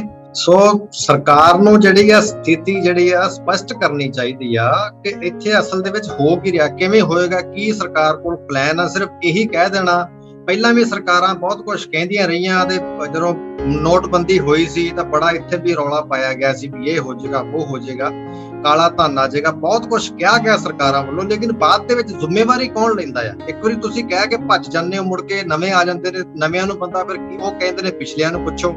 ਹੁਣ ਪਿਛਲੇ ਫਿਰ ਪਾਵਰ ਦੇ ਵਿੱਚ ਨਹੀਂ ਹੁੰਦੇ। ਤਾਂ ਇਸ ਕਰਕੇ ਸਰਕਾਰ ਹੁਣੇ ਸਥਿਤੀ ਸਪਸ਼ਟ ਕਰੇ। ਲੋਕਾਂ ਨੂੰ ਵੀ ਸਰਕਾਰ ਦੇ ਨਾਲ ਇੱਕ ਉਸਾਰੂ ਗੱਲਬਾਤ ਦਾ ਰਾਹ ਲੱਭਣਾ ਚਾਹੀਦਾ, ਤਾਂ ਕਿ ਇਹ ਜਿਹੜੇ ਸਾਡੇ ਖਦਸ਼ੇ ਨੇ ਇਹਨਾਂ ਦੇ ਉੱਪਰ ਗੱਲ ਹੋ ਸਕੇ। ਤੇ ਜਿਹੜਾ ਖਾਸ ਕਰਕੇ ਜਿਹੜਾ ਹੁਣ ਗੰਦਗੀ ਦਾ ਮੈਟਰ ਆ, ਭਾਵੇਂ ਸਰਕਾਰ ਕਹਿ ਰਹੀ ਕਿ ਦਰਖਤ ਨਹੀਂ ਵੱਢੇ ਜਾਣੇ, ਦਰਖਤ ਭਾਵੇਂ ਤੁਸੀਂ ਨਾ ਵੀ ਵੱਢੋ। ਹੁਣ ਮੈਂ ਨਹੀਂ ਕੋਈ ਦਾਅਵਾ ਕਰ ਰਿਹਾ, ਜਦੋਂ ਸਰਕਾਰ ਕਹਿ ਰਹੀ ਤਾਂ ਸਾਨੂੰ ਸਰਕਾਰ ਦੀ ਗੱਲ ਵੀ ਮੰਨਣੀ ਪੈਂਦੀ ਵੀ ਹਾਂ ਸਰਕਾਰ ਕਹਿ ਰਹੀ ਹੈ ਵੀ ਦਰਖਤ ਨਹੀਂ ਵੱਢਾਂਗੇ। ਚਲੋ ਤੁਸੀਂ ਅਸੀਂ ਮੰਨ ਲਿਆ ਵੀ ਨਹੀਂ ਵੱਢਦੇ, ਲੇਕਿਨ ਆਹ ਚੀਜ਼ਾਂ ਪਾਣੀ ਕਿੱਥੋਂ ਲਿਆਓਗੇ? ਪਾਣੀ ਤਾਂ ਵੈਸੇ ਹੀ ਪੰਜਾਬ ਦੇ ਵਿੱਚ 500 600 ਫੁੱਟ ਤਾਂ ਡੂੰਘਾ ਪਹਿਲਾਂ ਹੀ ਚੱਲਿਆ ਗਿਆ, ਹੋਰ ਕਿੰਨਾ ਕੁ ਤੁਸੀਂ ਧਰਤੀ ਨੂੰ ਪਾੜ ਦੋਗੇ? ਤੇ ਦਰਿਆ ਵੈਸੇ ਸਾਡੇ ਕੋਲ ਪਹਿਲਾਂ ਹੀ ਸਹਿੰਦੇ ਚ ਰਹਿ ਗਏ ਆ। ਤੇ ਹੋਰ ਬੜੀਆਂ ਚੀਜ਼ਾਂ ਨੇ ਜਿਹੜੀਆਂ ਗੱਲਾਂ ਕਰਨ ਵਾਲੀਆਂ ਨੇ। ਤਾਂ ਮਾਨ ਸਾਹਿਬ ਇਸ ਪਾਸੇ ਧਿਆਨ ਦੇਣ। ਮੈਂ ਫਿਰ ਬੇਨਤੀ ਕਰ ਰਿਹਾ ਕਿ ਜਿਹੋ ਜਿਹੇ ਤੁਹਾਡੇ ਬੱਚੇ ਨੇ, ਪਹਿਲਾਂ ਵੀ ਤੁਹਾਡੇ 2 ਬੱਚੇ ਨੇ, ਅੱਗੇ ਵੀ ਪ੍ਰਮਾਤਮਾ ਤੁਹਾਨੂੰ ਚੰਗੀ ਨੇਕ ਚੰਗੇ ਕਰੈਕਟਰ ਵਾਲੀ ਆਗਿਆਕਾਰੀ ਜਿਹੜੀ ਪੁੱਤਰਾਂ ਦੀ, ਬੱਚਿਆਂ ਦੀ, ਧੀਆਂ ਦੀਆਂ ਦਾਤ ਬਖਸ਼ੇ ਪ੍ਰਮਾਤਮਾ। ਤੇ ਲੇਕਿਨ ਤੁਸੀਂ ਇਹ ਸੋਚੋ ਵੀ ਜਿਹੋ ਜਿਹੇ ਤੁਹਾਡੇ ਬੱਚੇ ਆ ਉਹੋ ਜਿਹੇ ਇਹਨਾਂ ਲੋਕਾਂ ਦੇ ਬੱਚੇ ਆ। ਇਹ ਵੀ ਤਾਂ ਇਹ ਕੀੜੇ ਮਕੌੜੇ ਥੋੜੀ ਹੈ, ਇਹਨਾਂ ਨੇ ਤੁਹਾਨੂੰ ਵੋਟਾਂ ਪਾਈਆਂ ਨੇ। ਇਹਦੇ ਵਿੱਚ ਮੈਂ ਕੋਈ ਮੁਖਾਲਫਤ ਨਹੀਂ ਕਰ ਰਿਹਾ। ਆਮ ਆਦਮੀ ਪਾਰਟੀ ਵਾਲੇ ਵੀ ਲੋਕ ਵੀ ਜਿਹੜੇ ਸਮਰਥਕ ਨੇ ਉਹ ਵੀ ਇਹ ਚੀਜ਼ ਵੱਲ ਧਿਆਨ ਦੇਣ ਵੀ ਗੱਲ ਤਾਂ ਇਹ ਵੀ ਹੋਣੀ ਚਾਹੀਦੀ ਨਾ। ਜੇ ਇੰਨੀ ਵੱਡੀ ਮਾਤਰਾ ਦੇ ਵਿੱਚ ਪਾਣੀ ਜਾਏਗਾ ਧਰਤੀ ਹੇਠੋਂ ਤਾਂ ਫਿਰ ਕੀ ਬਣੇਗਾ ਪੰਜਾਬ ਦਾ? ਇਹ ਸਵਾਲ ਸਰਕਾਰਾਂ ਦੇ ਸਾਹਮਣੇ ਆ, ਸਿਸਟਮ ਦੇ ਸਾਹਮਣੇ ਆ। ਜਵਾਬ ਦੇਣਾ, ਸ਼ਾਇਦ ਜਵਾਬ ਤਾਂ ਕਿਸੇ ਨੇ ਅੱਜ ਤੱਕ ਦਿੱਤਾ ਨਹੀਂ। ਤੇ ਅਸੀਂ ਇਸੇ ਆਸ ਦੇ ਨਾਲ ਇਹ ਸਵਾਲ ਨੂੰ, ਜਿਹੜੇ ਸਾਡੇ ਮਨ ਦੇ ਵਿੱਚ ਸ਼ੱਕ ਸੀ, ਡਰ ਸੀ, ਉਹ ਤੁਹਾਡੇ ਸਾਹਮਣੇ ਸਭ ਦੇ ਰੱਖਦੇ ਆ। ਤੇ ਤੁਸੀਂ ਵੀ ਜੇ ਕੋਸ਼ਿਸ਼ ਕਰੋ ਸਰਕਾਰ ਤੱਕ ਇਹ ਗੱਲਾਂ ਪਹੁੰਚਣ, ਤੇ ਤਾਂ ਕਿ ਸਰਕਾਰ ਇਹਨਾਂ ਮਸਲਿਆਂ ਵੱਲ ਵੀ ਧਿਆਨ ਦੇਵੇ ਕਿ ਜੇ UNO, ਵਰਲਡ ਬੈਂਕ ਇਹ ਚੀਜ਼ਾਂ ਕਹਿ ਰਿਹਾ, ਵੱਡੇ ਵੱਡੇ ਅਖਬਾਰ ਇਹ ਚੀਜ਼ਾਂ ਕਹਿ ਰਹੇ ਨੇ, ਤਾਂ ਉਹਦੇ ਵਿੱਚ ਝੂਠ ਤਾਂ ਨਹੀਂ ਲਿਖਿਆ ਹੋਣਾ। ਤੁਸੀਂ ਵੈਸੇ ਵੀ ਕਹਿੰਦੇ ਹੋ ਵੀ UN ਦੀਆਂ ਅਸੀਂ ਗਾਈਡਲਾਈਨਸ ਮੰਨਦੇ ਹਾਂ। ਤੁਹਾਡੀ ਪੰਜਾਬ ਸਰਕਾਰ ਦੀ ਜਿਹੜੀ ਪ੍ਰੋਜੈਕਟ ਰਿਪੋਰਟ ਹੈ ਇਨਵੈਸਟਮੈਂਟ ਵਾਸਤੇ, ਖਾਸ ਕਰਕੇ ਟੈਕਸਟਾਈਲ ਨਾਲ ਸੰਬੰਧਿਤ, ਉਹਦੇ ਵਿੱਚ ਵੀ ਤੁਸੀਂ ਲਿਖਿਆ ਵੀ ਅਸੀਂ UN ਦੀਆਂ ਗਾਈਡਲਾਈਨਸ ਨੂੰ ਪ੍ਰੋਪਰ ਮੰਨਦੇ ਹਾਂ, ਫੋਲੋ ਕਰਦੇ ਹਾਂ। ਤਾਂ ਫਿਰ ਉਹਨਾਂ ਦੀਆਂ ਗਾਈਡਲਾਈਨਸ ਤਾਂ ਇਹ ਵੀ ਨੇ। ਤੁਸੀਂ ਕਿੰਨਾ ਕੁ ਮੰਨੋਗੇ? ਪਾਣੀ ਦੀ ਖਪਤ ਕਿਵੇਂ ਘਟਾਓਗੇ? ਕੀ ਕਰੋਗੇ? ਤੁਸੀਂ ਦੱਸੋ ਤਾਂ ਸਹੀ, ਸਾਨੂੰ ਪ੍ਰੋਪਰ ਪ੍ਰੋਜੈਕਟ ਦੱਸੋ। ਤੁਸੀਂ ਵੀ ਕਰਨਾ ਕੀ ਆ? ਤੁਸੀਂ ਕਿਵੇਂ ਹੋਏਗਾ ਪੰਜਾਬ ਦੇ ਵਿੱਚੋਂ ਇਹ ਸਾਰਾ ਕੁਝ? ਲੱਗਦਾ ਤਾਂ ਇਹੀ ਹੈ ਵੀ ਪੰਜਾਬ ਦੇ ਵਿੱਚ ਇੱਕ ਬੰਦਾ, ਜਿਵੇਂ ਸਿਆਣੇ ਲੋਕ ਕਹਿੰਦੇ ਆ ਕਿ ਬੰਦਾ ਦਾ ਤੁਰਦਾ ਫਿਰਦਾ ਹੀ ਮਰ ਜੇ, ਉਹੀ ਠੀਕ ਆ। ਮੰਜੇ ਤੇ ਪੈ ਕੇ ਰਿੜਕ ਕੇ ਭਾਵੇਂ ਬੰਦਾ ਆਪ ਬਿਮਾਰ ਹੋਵੇ ਤੇ ਭਾਵੇਂ ਕੋਈ ਪਰਿਵਾਰ ਦਾ ਨਾਲ ਦਾ ਕੋਈ ਪਿਆਰਾ ਮਿੱਤਰ ਸਾਡਾ, ਕੋਈ ਵੀ ਜਿਹੜਾ ਜਿਹਨੂੰ ਅਸੀਂ ਪਿਆਰ ਕਰਦੇ ਆ, ਟੱਬਰ ਦਾ ਜੀ, ਜੇ ਉਹ ਵੀ ਬਿਮਾਰ ਹੁੰਦਾ ਤਾਂ ਸਾਰੇ ਟੱਬਰ ਨੂੰ ਬੜਾ ਦੁੱਖ ਝੱਲਣਾ ਪੈਂਦਾ, ਰਿਸ਼ਤੇਦਾਰਾਂ ਨੂੰ ਦੁੱਖ ਝੱਲਣਾ ਪੈਂਦਾ, ਪੈਸਾ ਵੀ ਲੱਖਾਂ ਦੇ ਹਿਸਾਬ ਨਾਲ ਲੱਗ ਜਾਂਦਾ।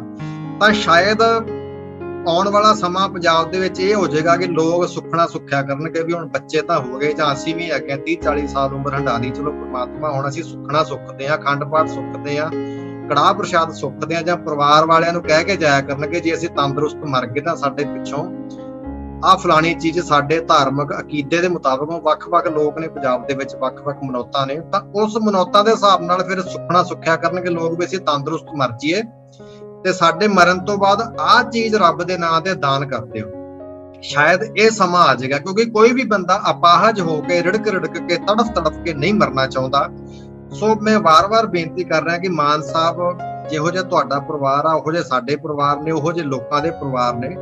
ਸੋ ਰੱਬ ਦੇ ਵਾਸਤੇ ਤੁਸੀਂ ਇਨਸਾਨੀਅਤ ਨੂੰ ਪਿਆਰ ਕਰੋ। ਲੋਕ ਤੁਹਾਨੂੰ ਤੁਹਾਡੇ ਕ੍ਰਿਟਿਸਾਈਜ਼ ਬਹੁਤ ਹੋਣਗੇ, ਆਲੋਚਕ ਬਹੁਤ ਹੋਣਗੇ, ਲੇਕਿਨ ਨਾਲ ਦੀ ਨਾਲ ਤੁਹਾਡੇ ਬਾਰੇ ਇੱਕ ਗੱਲ ਜ਼ਰੂਰ ਕਹੀ ਜਾਂਦੀ ਆ ਕਿ ਭਗਵੰਤ ਮਾਨ ਜਿਹੜਾ ਆ ਬੇਈਮਾਨ ਨਹੀਂ ਹੋ ਸਕਦਾ। ਉਹ ਭਾਵੇਂ ਕੇਜਰੀਵਾਲ ਦੇ ਪ੍ਰਭਾਵ ਥੱਲੇ ਜਾਂ ਰਾਘਵ ਚੱਡਾ ਦੇ ਪ੍ਰਭਾਵ ਥੱਲੇ ਕੰਮ ਕਰ ਸਕਦਾ ਆ, ਲੇਕਿਨ ਮਾਨ ਬੇਈਮਾਨ ਨਹੀਂ ਹੋ ਸਕਦਾ। ਇਹ ਗੱਲ ਤੁਹਾਡੇ ਕੱਟੜ ਜਿਹੜੇ ਨੇ, ਜਿਵੇਂ ਕੇਜਰੀਵਾਲ ਸਾਹਿਬ ਕਹਿੰਦੇ ਨੇ ਕਿ ਕੱਟੜ ਮੈਂ ਇਮਾਨਦਾਰ ਹਾਂ, ਤਾਂ ਤੁਹਾਡੇ ਕੱਟੜ ਜਿਹੜੇ ਆਲੋਚਕ ਨੇ ਉਹ ਵੀ ਇਹ ਗੱਲ ਨਾਲ ਸਹਿਮਤ ਹੁੰਦੇ ਆ ਕਿ ਭਗਵੰਤ ਮਾਨ ਬੇਈਮਾਨ ਨਹੀਂ ਹੋ ਸਕਦਾ। ਸੋ ਹੁਣ ਜੇ ਤੁਸੀਂ ਬੇਈਮਾਨ ਨਹੀਂ ਹੈਗੇ ਤਾਂ ਕਿਰਪਾ ਕਰੋ, ਤੁਸੀਂ ਇਨਸਾਨੀਅਤ ਦੀ ਜਿਹੜੀ ਤੁਹਾਡੇ ਅੱਗੇ ਵਾਸਤਾ ਹੈ ਇਨਸਾਨੀਅਤ ਦਾ, ਵੀ ਸਾਡੇ ਇਹਨਾਂ ਸਵਾਲਾਂ ਦੇ ਜਵਾਬ ਵੀ ਤੁਸੀਂ ਦਿਓ। ਮੈਂ ਵਾਰ-ਵਾਰ ਤੁਹਾਡੇ ਬੱਚਿਆਂ ਦਾ, ਤੁਹਾਡੇ ਪਰਿਵਾਰ ਦਾ ਵਾਸਤਾ ਪਾ ਰਿਹਾ ਤਾਂ ਕਿ ਤੁਸੀਂ ਇਹ ਦਰਦ ਨੂੰ ਮਹਿਸੂਸ ਕਰੋ, ਫੀਲ ਕਰੋ ਵੀ ਜੇ ਲੋਕਾਂ ਦੇ ਦਰਦ ਏਦਾਂ ਹੋਣਗੇ, ਬੱਚੇ ਤੜਫ ਕੇ ਮਰਨਗੇ, ਅਪਾਹਜ ਹੋ ਕੇ, ਪਾਣੀ ਗੰਦਾ ਹੋਏਗਾ, ਪਾਣੀ ਮੁੱਕੇਗਾ ਧਰਤੀ ਤੋਂ। ਮੈਂ ਤੁਹਾਨੂੰ ਇੱਕ ਹੋਰ ਗੱਲ ਦੱਸਦਾ ਜੀ, ਅਫਰੀਕਾ ਦੇ ਵਿੱਚ ਨਾ ਕਈ ਮੁਲਕਾਂ ਦੇ ਵਿੱਚ, ਜਿਵੇਂ ਕੇਨੀਆ, ਨੈਰੋਬੀ ਦੇ ਵਿੱਚ ਜਾਂ ਹੋਰ ਕਈ ਪਾਸੇ ਛੋਟੇ ਮੁਲਕ ਨੇ ਅਫਰੀਕਾ ਦੇ ਵਿੱਚ, ਤਾਂ ਉੱਥੇ ਪਾਣੀ ਦੀ ਕਈ ਥਾਵਾਂ ਤੇ ਬੜੀ ਵੱਡੀ ਕਮੀ ਆ। ਤੇ ਪਾਣੀ ਜਿੱਥੋਂ ਮਿਲਦਾ, ਕਈ ਵਾਰੀ ਜਿਹੜੇ ਪ੍ਰਾਈਵੇਟ ਸਪਲਾਇਰ ਨੇ ਜਾਂ ਗਵਰਨਮੈਂਟ ਦੇ ਵੀ ਸਪਲਾਇਰ ਨੇ, ਉਹ ਫਿਰ ਸਪਲਾਈ ਦਿੰਦੇ ਨੇ ਥੋੜਾ ਜਿਵੇਂ ਟੈਂਕ ਭਰ ਕੇ ਆ ਗਿਆ ਜਾਂ ਕਿਸੇ ਤਰੀਕੇ ਆ ਗਿਆ, ਤਾਂ ਸਪਲਾਈ ਦੇਣ ਵਾਸਤੇ ਹੁਣ ਕਈ ਔਰਤਾਂ ਜਿਹੜੀਆਂ ਵਿਚਾਰੀਆਂ, ਬੱਚੀਆਂ ਵੀ ਕਈ ਕਿਲੋਮੀਟਰ ਦਾ ਸਫ਼ਰ ਤੈਅ ਕਰਕੇ ਆਉਂਦੀਆਂ ਨੇ, ਫਿਰ ਉੱਥੇ ਘੰਟਿਆਂ ਬੱਤੀ ਲੈਣ ਦੇ ਵਿੱਚ ਖੜਨਾ ਪੈਂਦਾ ਆ। ਤਾਂ ਜਿਹੜੇ ਸਪਲਾਇਰ ਨੇ, ਪਤਾ ਕੀ ਕਮੀਨਗੀ, ਕੀ ਘਟੀਆਪਨ ਉਹ ਦਿਖਾ ਰਹੇ ਨੇ ਕਿ ਔਰਤਾਂ ਨੂੰ, ਬੱਚੀਆਂ ਨੂੰ ਮਜਬੂਰ ਕਰ ਰਹੇ ਨੇ ਕਿ ਜੇ ਤੁਸੀਂ ਪੀਣ ਵਾਲਾ ਪਾਣੀ ਲੈਣਾ ਹੈ ਜਾਂ ਜਲਦੀ ਲੈਣਾ ਤਾਂ ਤੁਹਾਨੂੰ, ਉਹਨਾਂ ਨੂੰ ਫਿਜ਼ੀਕਲੀ, ਸੈਕਸੁਅਲੀ ਹਰਾਸਮੈਂਟ ਕਰਦੇ ਨੇ। ਬਹੁਤ ਸਾਰੀਆਂ ਔਰਤਾਂ ਦੇ ਨਾਲ ਰੇਪ ਤੱਕ ਵੀ ਕੀਤੇ ਗਏ ਨੇ। ਇਹ ਇੱਕ ਤਰ੍ਹਾਂ ਦਾ ਰੇਪ ਹੀ ਹੈ, ਕਿਸੇ ਦੀ ਮਜਬੂਰੀ ਦਾ ਫਾਇਦਾ ਚੱਕਣਾ। ਤਾਂ ਮੈਂ ਇੱਕ ਤੁਹਾਨੂੰ ਸ਼ਬਦ ਪੜ੍ਹ ਕੇ ਸੁਣਾਉਣਾ, ਉਹ ਵੀ ਇੰਗਲਿਸ਼ ਦੇ ਵਿੱਚ ਨੇ, ਮੈਂ ਪੰਜਾਬੀ ਜਿੰਨੇ ਕਿ ਛੁੱਟੀ ਭੱਜੀ ਆਉਂਦੀ ਹੈ ਸਾਨੂੰ, ਮਾਫ ਕਰਨਾ ਮੈਂ ਮਾੜਾ ਜਿਹਾ ਭੁੱਲ ਗਿਆ ਸੀ ਵੀ ਕੀ ਲਿਖਿਆ ਸੀ ਉਹਦੇ ਵਿੱਚ। ਕੇਨੀਆ ਦੀ ਹੈਗੀ ਹੈ ਜੀ ਲੋਕਲ ਅਸੈਂਬਲੀ ਮੈਂਬਰ, ਉਹਨਾਂ ਦੇ ਇੱਕ ਸ਼ਬਦ ਸੀ, ਉਹ ਕਹਿ ਰਹੇ ਨੇ ਵੀ ਕਿਹੜੀ ਇੱਜ਼ਤ ਦੀ ਗੱਲ ਤੁਸੀਂ ਕਰਦੇ ਹੋ, ਅਸੀਂ ਤੁਹਾਨੂੰ, ਮਤਲਬ ਉਹ ਆਪਣੇ ਆਪ ਨੂੰ ਕਹਿ ਰਹੇ ਸੀ ਮੀਟਿੰਗ ਦੇ ਵਿੱਚ ਵੀ ਅਸੀਂ ਤੁਹਾਨੂੰ ਸਾਫ਼ ਸੁਥਰੇ, ਮਤਲਬ ਕਰੈਕਟਰ ਵਾਲੇ, ਚੰਗੇ ਕੱਪੜੇ ਪਾਏ ਹੋਏ ਨੇ, ਚੰਗਾ ਆਚਰਣ ਤੁਸੀਂ ਦੇਖ ਰਹੇ ਹੋ ਵੀ ਹਾਂ ਬਹੁਤ ਵਧੀਆ ਹੈ, ਤੰਦਰੁਸਤ ਰੱਜੇ ਪੁੱਜੇ ਨਜ਼ਰ ਆ ਰਹੇ ਆ, ਲੇਕਿਨ ਤੁਸੀਂ ਬਿਲਕੁਲ ਵੀ ਅੰਦਾਜ਼ਾ ਨਹੀਂ ਲਾ ਸਕਦੇ ਕਿ ਤੁਹਾਡੇ ਸਾਹਮਣੇ ਇੱਜ਼ਤਦਾਰ ਦਿਸਣ ਵਾਸਤੇ ਅਸੀਂ ਕਿੰਨਾ ਕੁ ਸੈਕਸ ਦਾ ਧੰਦਾ ਕੀਤਾ, ਸੈਕਸ ਦਾ ਵਪਾਰ ਕੀਤਾ ਜਾਂ ਸੈਕਸ ਕੀਤਾ, ਤੁਹਾਡੇ ਸਾਹਮਣੇ ਇੱਜ਼ਤਦਾਰ ਦਿਖਣ ਵਾਸਤੇ। ਕਿਉਂ? ਕਿਉਂਕਿ ਸਿਰਫ ਪਾਣੀ ਪੀਣਾ ਸੀ। ਤੇ ਜੇ ਪਾਣੀ ਮੁੱਕੇਗਾ ਪੰਜਾਬ ਦੇ ਵਿੱਚੋਂ, ਤਾਂ ਜਿਹੜੇ ਮਾਫੀਆ ਦਾ ਪਹਿਲਾਂ ਹੀ ਬੜੇ ਤਰੀਕੇ ਨਾਲ ਪੰਜਾਬ ਨੂੰ ਮਜਬੂਰ ਕਰਦਾ, ਜਿਹੜੀ ਰਿਸ਼ਵਤ, ਭ੍ਰਸ਼ਟਾਚਾਰ ਹੁੰਦਾ, ਮਜਬੂਰੀ ਵਿੱਚ ਹੀ ਹੁੰਦਾ ਨਾ। ਜੇ ਕਿਸੇ ਦਾ ਕੰਮ ਨਹੀਂ ਹੁੰਦਾ ਤਾਂ ਉਹ ਵੀ ਵਿਚਾਰਾ 100, 200, 500, 1000 ਜਿੰਨੇ ਵੀ ਲੈਵਲ ਦਾ ਕੰਮ ਹੁੰਦਾ, ਰਿਸ਼ਵਤ ਦੇ ਕੇ ਕੰਮ ਕਰਾਉਂਦਾ। ਤਾਂ ਦੇਖੋ ਵੀ ਜਦੋਂ ਪਾਣੀ ਮੁੱਕੇਗਾ ਪੰਜਾਬ ਦੇ ਵਿੱਚੋਂ, ਤਾਂ ਹੁਣ ਤੁਸੀਂ ਪੰਜਾਬ ਦੇ ਵਿੱਚ ਉਹੋ ਜਿਹੇ ਹਾਲਾਤ ਪੈਦਾ ਕਰਨੇ ਚਾਹੁੰਦੇ ਹੋ ਵੀ ਇੱਥੇ ਵੀ ਲੋਕ ਜਿਹੜੀਆਂ ਸਾਡੀਆਂ ਔਰਤਾਂ ਨੂੰ ਸੈਕਸੁਅਲੀ ਹਰਾਸਮੈਂਟ ਕਰਨ, ਉਹਨਾਂ ਦੇ ਨਾਲ ਮਜ਼ਾਕ ਕਰਨ, ਗੰਦੀਆਂ ਟਿੱਪਣੀਆਂ ਕਰਨ, ਇਹ ਤੁਸੀਂ ਚਾਹੁੰਦੇ ਹੋ ਪੰਜਾਬ ਦੇ ਵਿੱਚ? ਮਤਲਬ ਇੰਨੀ ਵੱਡੀ ਮਾਤਰਾ ਦੇ ਵਿੱਚ ਪਾਣੀ ਦਾ ਭਾਰ ਝੱਲਣ ਦੇ ਲਾਇਕ ਪੰਜਾਬ ਨਹੀਂ ਹੈਗਾ। ਇਹ ਗੱਲ ਕਲੀਅਰਲੀ ਵੱਡੇ ਮਾਹਰ ਸਾਰੇ ਸਪਸ਼ਟਲੀ ਕਹਿ ਚੁੱਕੇ ਨੇ ਕਿ ਪੰਜਾਬ ਦੀਆਂ ਲੱਤਾਂ ਇੰਨੀ ਵੱਡੀ ਮਾਤਰਾ ਦੇ ਵਿੱਚ ਪਾਣੀ ਦਾ ਭਾਰ ਝੱਲਣ ਦੇ ਕਾਬਿਲ ਨਹੀਂ ਹੈਗਾ। ਠੀਕ ਹੈ ਜੀ। ਹੁਣ ਤੁਸੀਂ ਪਲਾਸਟਿਕ ਬੈਨ ਕੀਤਾ ਹੋਇਆ ਪੰਜਾਬ ਦੇ ਵਿੱਚੋਂ ਦਾ, ਜਿਹੜਾ ਮਾਈਕਰੋ ਫਾਈਬਰ ਜਿਹੜੇ ਟੁਕੜੇ ਨੇ ਪਲਾਸਟਿਕ ਦੇ, ਇਹ ਵੀ ਤਾਂ ਪਾਣੀ 'ਚ ਜਾਣੇ। ਇਹਦਾ ਕੀ ਕਰੋਗੇ ਤੁਸੀਂ? ਇੱਕ ਤਾਂ ਤੁਸੀਂ ਲਿਫਾਫੇ ਵਗੈਰਾ ਦਾ ਬੰਦ ਕਰਦੇ, ਜਿਹੜਾ ਤੁਸੀਂ ਹੁਣ ਮੌਤ ਦਾ ਕਾਰਨ ਲੈ ਕੇ ਆ ਰਹੇ ਹੋ ਵੀ ਜਿਵੇਂ 50 ਬਿਲੀਅਨ ਪਲਾਸਟਿਕ ਦੀਆਂ ਬੋਤਲਾਂ ਸਮੁੰਦਰ 'ਚ ਰੁੜਨ ਦੇ ਬਰਾਬਰ ਆ। ਇੰਨਾ ਮਾਈਕਰੋ ਫਾਈਬਰ ਜਿਹੜਾ ਜਾ ਰਿਹਾ ਸਮੁੰਦਰ ਦੇ ਵਿੱਚ, 0.5 ਮਿਲੀਅਨ ਟਨ ਜਿਹੜਾ ਆ, ਤਾਂ ਕੀ ਉਹ ਮਾਈਕਰੋ ਫਾਈਬਰ ਪੰਜਾਬ ਦੇ ਵਿੱਚ ਨਹੀਂ ਹੋਏਗਾ? ਕਿਹੜਾ ਐਸਾ ਅੱਲਾਦੀਨ ਦਾ ਚਿਰਾਗ ਤੁਹਾਡੇ ਕੋਲ ਹੈਗਾ ਮਾਨ ਸਾਹਿਬ, ਵੀ ਜਿਹੜਾ ਤੁਸੀਂ ਸਾਰਾ ਕੁਝ ਵਧੀਆ ਕਰਕੇ ਰੱਖੋਗੇ? ਦੱਸੋ ਤਾਂ ਸਹੀ, ਕੋਈ ਇਹੋ ਜਿਹਾ ਆਗਿਆਕਾਰੀ ਜਿੰਨ ਤੁਹਾਨੂੰ ਲੱਭਿਆ ਤਾਂ ਸਾਨੂੰ ਵੀ ਉਹਦੇ ਦਰਸ਼ਨ ਕਰਾ ਦਿਓ, ਪੰਜਾਬ ਨੂੰ ਦਰਸ਼ਨ ਕਰਾਓ ਉਸ ਜਿੰਨ ਦੇ, ਤਾਂ ਕਿ ਅਸੀਂ ਸੰਤੁਸ਼ਟ ਹੋ ਜਾਈਏ, ਚੈਨ ਦੀ ਨੀਂਦ ਸੋਈਏ ਵੀ ਸਾਡੇ ਜਿਹੜੇ ਰਾਖੇ ਨੇ, ਸਾਡੀ ਪੰਜਾਬ ਸਰਕਾਰ ਆ, ਉਹ ਸਾਡੀ ਹਿਫਾਜ਼ਤ ਵਾਸਤੇ, ਸਾਡੀ ਸਿਹਤ ਵਾਸਤੇ, ਸਾਡੇ ਪੰਜਾਬ ਦੇ ਸੁਖਾਵੇਂ ਮਾਹੌਲ ਵਾਸਤੇ ਲੱਗੀ ਹੋਈ ਆ। ਇਸ ਕਰਕੇ ਸਾਨੂੰ ਫਿਕਰ ਕਰਨ ਦੀ ਲੋੜ ਨਹੀਂ। ਸਾਨੂੰ ਨਿਸ਼ਚਿੰਤ ਕਰ ਦਿਓ ਨਾ। ਬੜੀਆਂ ਚੀਜ਼ਾਂ ਨੇ ਬੋਲਣ ਵਾਲੀਆਂ ਮਾਨ ਸਾਹਿਬ, ਤਾਂ ਕਿਰਪਾ ਕਰੋ ਤੁਸੀਂ ਇਸ ਚੀਜ਼ਾਂ ਦਾ, ਜਿਹੜੇ ਖਾਸ ਕਰਕੇ ਹੁਣ ਮਾਨ ਸਾਹਿਬ ਦੇ ਜਾਂ ਆਮ ਆਦਮੀ ਪਾਰਟੀ ਦੇ ਸਮਰਥਕ ਨਹੀਂ, ਅਸੀਂ ਜਾਣ-ਬੁੱਝ ਕੇ ਕਿਸੇ ਨੂੰ ਨੀਵਾਂ ਦਿਖਾਉਣ ਦੀ ਕੋਸ਼ਿਸ਼ ਨਹੀਂ ਕਰ ਰਹੇ। ਗੱਲਾਂ ਤੁਸੀਂ ਵੀ ਸਮਝੋ। ਜਿਹੜੇ ਕੁਝ ਮੈਂ ਤੱਥ ਤੁਹਾਨੂੰ ਦਿਖਾਏ ਨੇ, ਇਹ ਤੱਥ ਮੇਰੇ ਨਹੀਂ ਹੈਗੇ। ਤੁਸੀਂ ਆਪੇ ਥੋੜਾ ਜਿਹਾ ਮਿਹਨਤ ਕਰੋ, ਪੜ੍ਹ ਲਓ, ਲੱਭ ਲਓ। ਕੁਛ ਤਾਂ ਰੈਫਰੈਂਸ ਮੈਂ ਤੁਹਾਨੂੰ ਦੇ ਦਿੱਤੇ, ਕੁਛ ਤੁਸੀਂ ਵੀ ਜੱਦੋ-ਜਹਿਦ ਕਰੋ, ਲੱਭ ਲਓ। ਬਹੁਤ ਕੁਝ ਤੁਹਾਨੂੰ ਮਿਲ ਜਾਣਾ ਪੜ੍ਹਨ ਨੂੰ, ਸੁਣਨ ਨੂੰ। ਪੋਲੀਐਸਟਰ ਬਾਰੇ ਪੜ੍ਹੋ, ਪੋਲੀਐਸਟਰ ਕੀ ਹੁੰਦਾ ਆ। ਮਾਈਕਰੋਫਾਈਬਰ ਬਾਰੇ ਪੜ੍ਹੋ, ਸਮੁੰਦਰਾਂ ਦੇ ਵਿੱਚ ਕਿੰਨਾ ਗੰਦ ਪੈ ਰਿਹਾ ਉਹਦੇ ਬਾਰੇ ਪੜ੍ਹੋ, ਫੂਡ ਚੇਨ ਬਾਰੇ ਪੜ੍ਹੋ। ਬਹੁਤ ਕੁਝ ਪੜ੍ਹਨ ਨੂੰ ਹੈਗਾ। ਫਾਸਟ ਫੈਸ਼ਨ ਬਾਰੇ ਪੜ੍ਹੋ ਵੀ ਕਿੰਨਾ ਇਫੈਕਟ ਜਿਹੜਾ ਵਾਤਾਵਰਣ ਦੇ ਵਿੱਚ, ਜਿਹੜਾ ਨੈਗੇਟਿਵ ਇਫੈਕਟ ਵਾਤਾਵਰਣ ਦੇ ਵਿੱਚ ਵਰਲਡ ਵਾਈਡ ਪੈ ਰਿਹਾ, ਇਹ ਵੀ ਤਾਂ ਤੁਸੀਂ ਦੇਖੋ ਨਾ। ਸੋ ਭੁੱਲ ਚੁੱਕ ਦੀ ਮਾਫੀ। ਕੋਈ ਦਿਲ ਤੇ ਨਹੀਂ ਗੱਲ ਲਾਉਣੀ। ਤੁਸੀਂ ਆਪਣੇ ਸੁਝਾਅ ਜੋ ਵੀ ਹੈਗਾ ਤੁਹਾਡੇ ਮਨ ਦੇ ਵਿੱਚ ਕੁਐਸਚਨ, ਸਵਾਲ, ਜਾਂ ਤੁਸੀਂ ਕੀ ਸੋਚਿਆ ਅੱਜ ਦੀ ਵੀਡੀਓ ਬਾਰੇ, ਤੁਸੀਂ ਸਾਰਾ ਕੁਝ ਖੁੱਲੇ ਦਿਲ ਨਾਲ ਲਿਖ ਕੇ ਭੇਜੋ। ਤੁਹਾਡਾ ਹਰ ਇੱਕ ਕਮੈਂਟ ਦਾ ਸਵਾਗਤ ਆ। ਅਸੀਂ ਕਮੈਂਟ ਡਿਲੀਟ ਨਹੀਂ ਕਰਦੇ। ਕਈ ਵਾਰੀ ਸਾਨੂੰ ਮਜਬੂਰੀ ਵਿੱਚ ਜੇ ਕੋਈ ਬੰਦਾ ਪਰਸਨਲ ਤੌਰ ਤੇ ਕਹਿ ਦੇ, ਕਿਉਂਕਿ ਕਈ ਕਮੈਂਟ ਐਸੇ ਗੰਦੇ ਹੁੰਦੇ ਨੇ, ਗਾਲੀ ਗਲੋਚ ਵਾਲੇ, ਤਾਂ ਕਈ ਲੋਕ ਸਾਡੇ ਕੋਲ ਅਪਰੋਚ ਕਰ ਲੈਂਦੇ ਆ ਫੋਨ ਕਰਕੇ ਵੀ ਭਾਈ ਸਾਹਿਬ ਜੀ ਆਹ ਕਮੈਂਟ ਲਿਖਿਆ ਗਿਆ ਵੀ ਇਹਨੂੰ ਡਿਲੀਟ ਕਰ ਦਿਓ। ਜਦੋਂ ਅਸੀਂ ਵੀ ਉਹ ਪੜ੍ਹਦੇ ਆ ਤਾਂ ਫਿਰ ਸਾਨੂੰ ਵੀ ਲੱਗਦਾ ਵੀ ਇੰਨਾ ਗੰਦਾ, ਇੰਨੀ ਗੰਦੀ ਗਾਲੀ ਗਲੋਚ ਵਾਲਾ ਕਮੈਂਟ ਜਿਹੜਾ ਸਾਨੂੰ ਡਿਲੀਟ ਕਰਨਾ ਪੈਂਦਾ। ਹਾਲਾਂਕਿ ਕਈ ਵਾਰੀ ਵਿਅਕਤੀਗਤ ਤੌਰ ਤੇ ਸਾਨੂੰ ਵੀ ਗਾਲਾਂ ਕੱਢੀ ਜਾਂਦੇ ਜੇ, ਤੇ ਅਸੀਂ ਉਹ ਚੀਜ਼ਾਂ ਡਿਲੀਟ ਨਹੀਂ ਕੀਤੀਆਂ। ਸਾਰੇ ਤੁਹਾਡੇ ਕਮੈਂਟ ਮੌਜੂਦ ਨੇ। ਜਿਹੜਾ ਵੀ ਜੋ ਬੋਲਦਾ ਸਾਰਾ ਇਹ ਤਕਰੀਬਨ ਮੌਜੂਦ ਹੁੰਦਾ ਆ। ਸੋ ਇਸ ਕਰਕੇ ਇੱਕ ਡਿਸਕਸ਼ਨ ਆ, ਵਿਚਾਰ ਆ। ਆਓ ਵਿਚਾਰ ਕਰਦੇ ਆ, ਬੈਠਦੇ ਆ, ਗੱਲਬਾਤ ਕਰਦੇ ਆ ਵੀ ਕਿੱਥੇ ਕੀ ਚੰਗਾ, ਕਿੱਥੇ ਕੀ ਮਾੜਾ। ਸਰਕਾਰਾਂ ਆਉਂਦੀਆਂ ਜਾਂਦੀਆਂ ਰਹਿਣੀਆਂ ਨੇ, ਆਪਾਂ ਵੀ ਇੱਥੇ ਰਹਿਣਾ, ਸਾਰੇ ਲੋਕਾਂ ਨੇ ਇੱਥੇ ਰਹਿਣਾ। ਤਾਂ ਇਹ ਨਹੀਂ ਹੁੰਦਾ ਵੀ ਥੋੜਾ ਚਿਰ ਪਹਿਲਾਂ ਅਕਾਲੀ ਦਲ ਦੀ ਬੜੀ ਚੜ੍ਹਾਈ ਸੀ, ਕਾਂਗਰਸ ਦੀ ਬੜੀ ਚੜ੍ਹਾਈ ਹੋ ਗਈ ਆ, ਆਮ ਆਦਮੀ ਪਾਰਟੀ ਦੀ ਵੀ ਚੜ੍ਹਾਈ ਆ। ਤਾਂ ਇਹ ਅਪ ਐਂਡ ਡਾਊਨ ਜਿਹੜੇ ਚੱਲੀ ਜਾਂਦੇ ਨੇ, ਤੇ ਜਿਹੜੇ ਲੋਕ ਨੇ ਉਹ ਸਦਾ ਰਹਿੰਦੇ ਨੇ। ਸਿਸਟਮ ਜਿਹੜਾ ਸਾਡਾ ਵਾਤਾਵਰਣ ਆ, ਇਹਨੂੰ ਬਚਾ ਕੇ ਰੱਖਣਾ ਚਾਹੀਦਾ।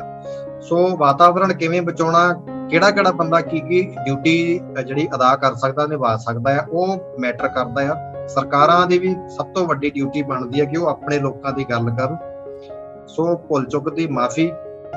ਤੇ ਇੱਕ ਵਾਰੀ ਫਿਰ ਭਗਵੰਤ ਮਾਨ ਸਾਹਿਬ ਨੂੰ ਅੱਜ ਉਹਨਾਂ ਦਾ ਵਿਆਹ ਹੋ ਰਿਹਾ, ਤੇ ਉਹਦੇ ਵਿਆਹ ਦੀ ਉਹਨਾਂ ਨੂੰ ਬਹੁਤ ਵਧਾਈ।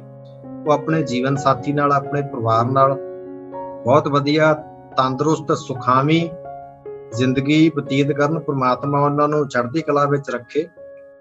ਧੰਨਵਾਦ। ਸਤਿ ਸ੍ਰੀ ਅਕਾਲ।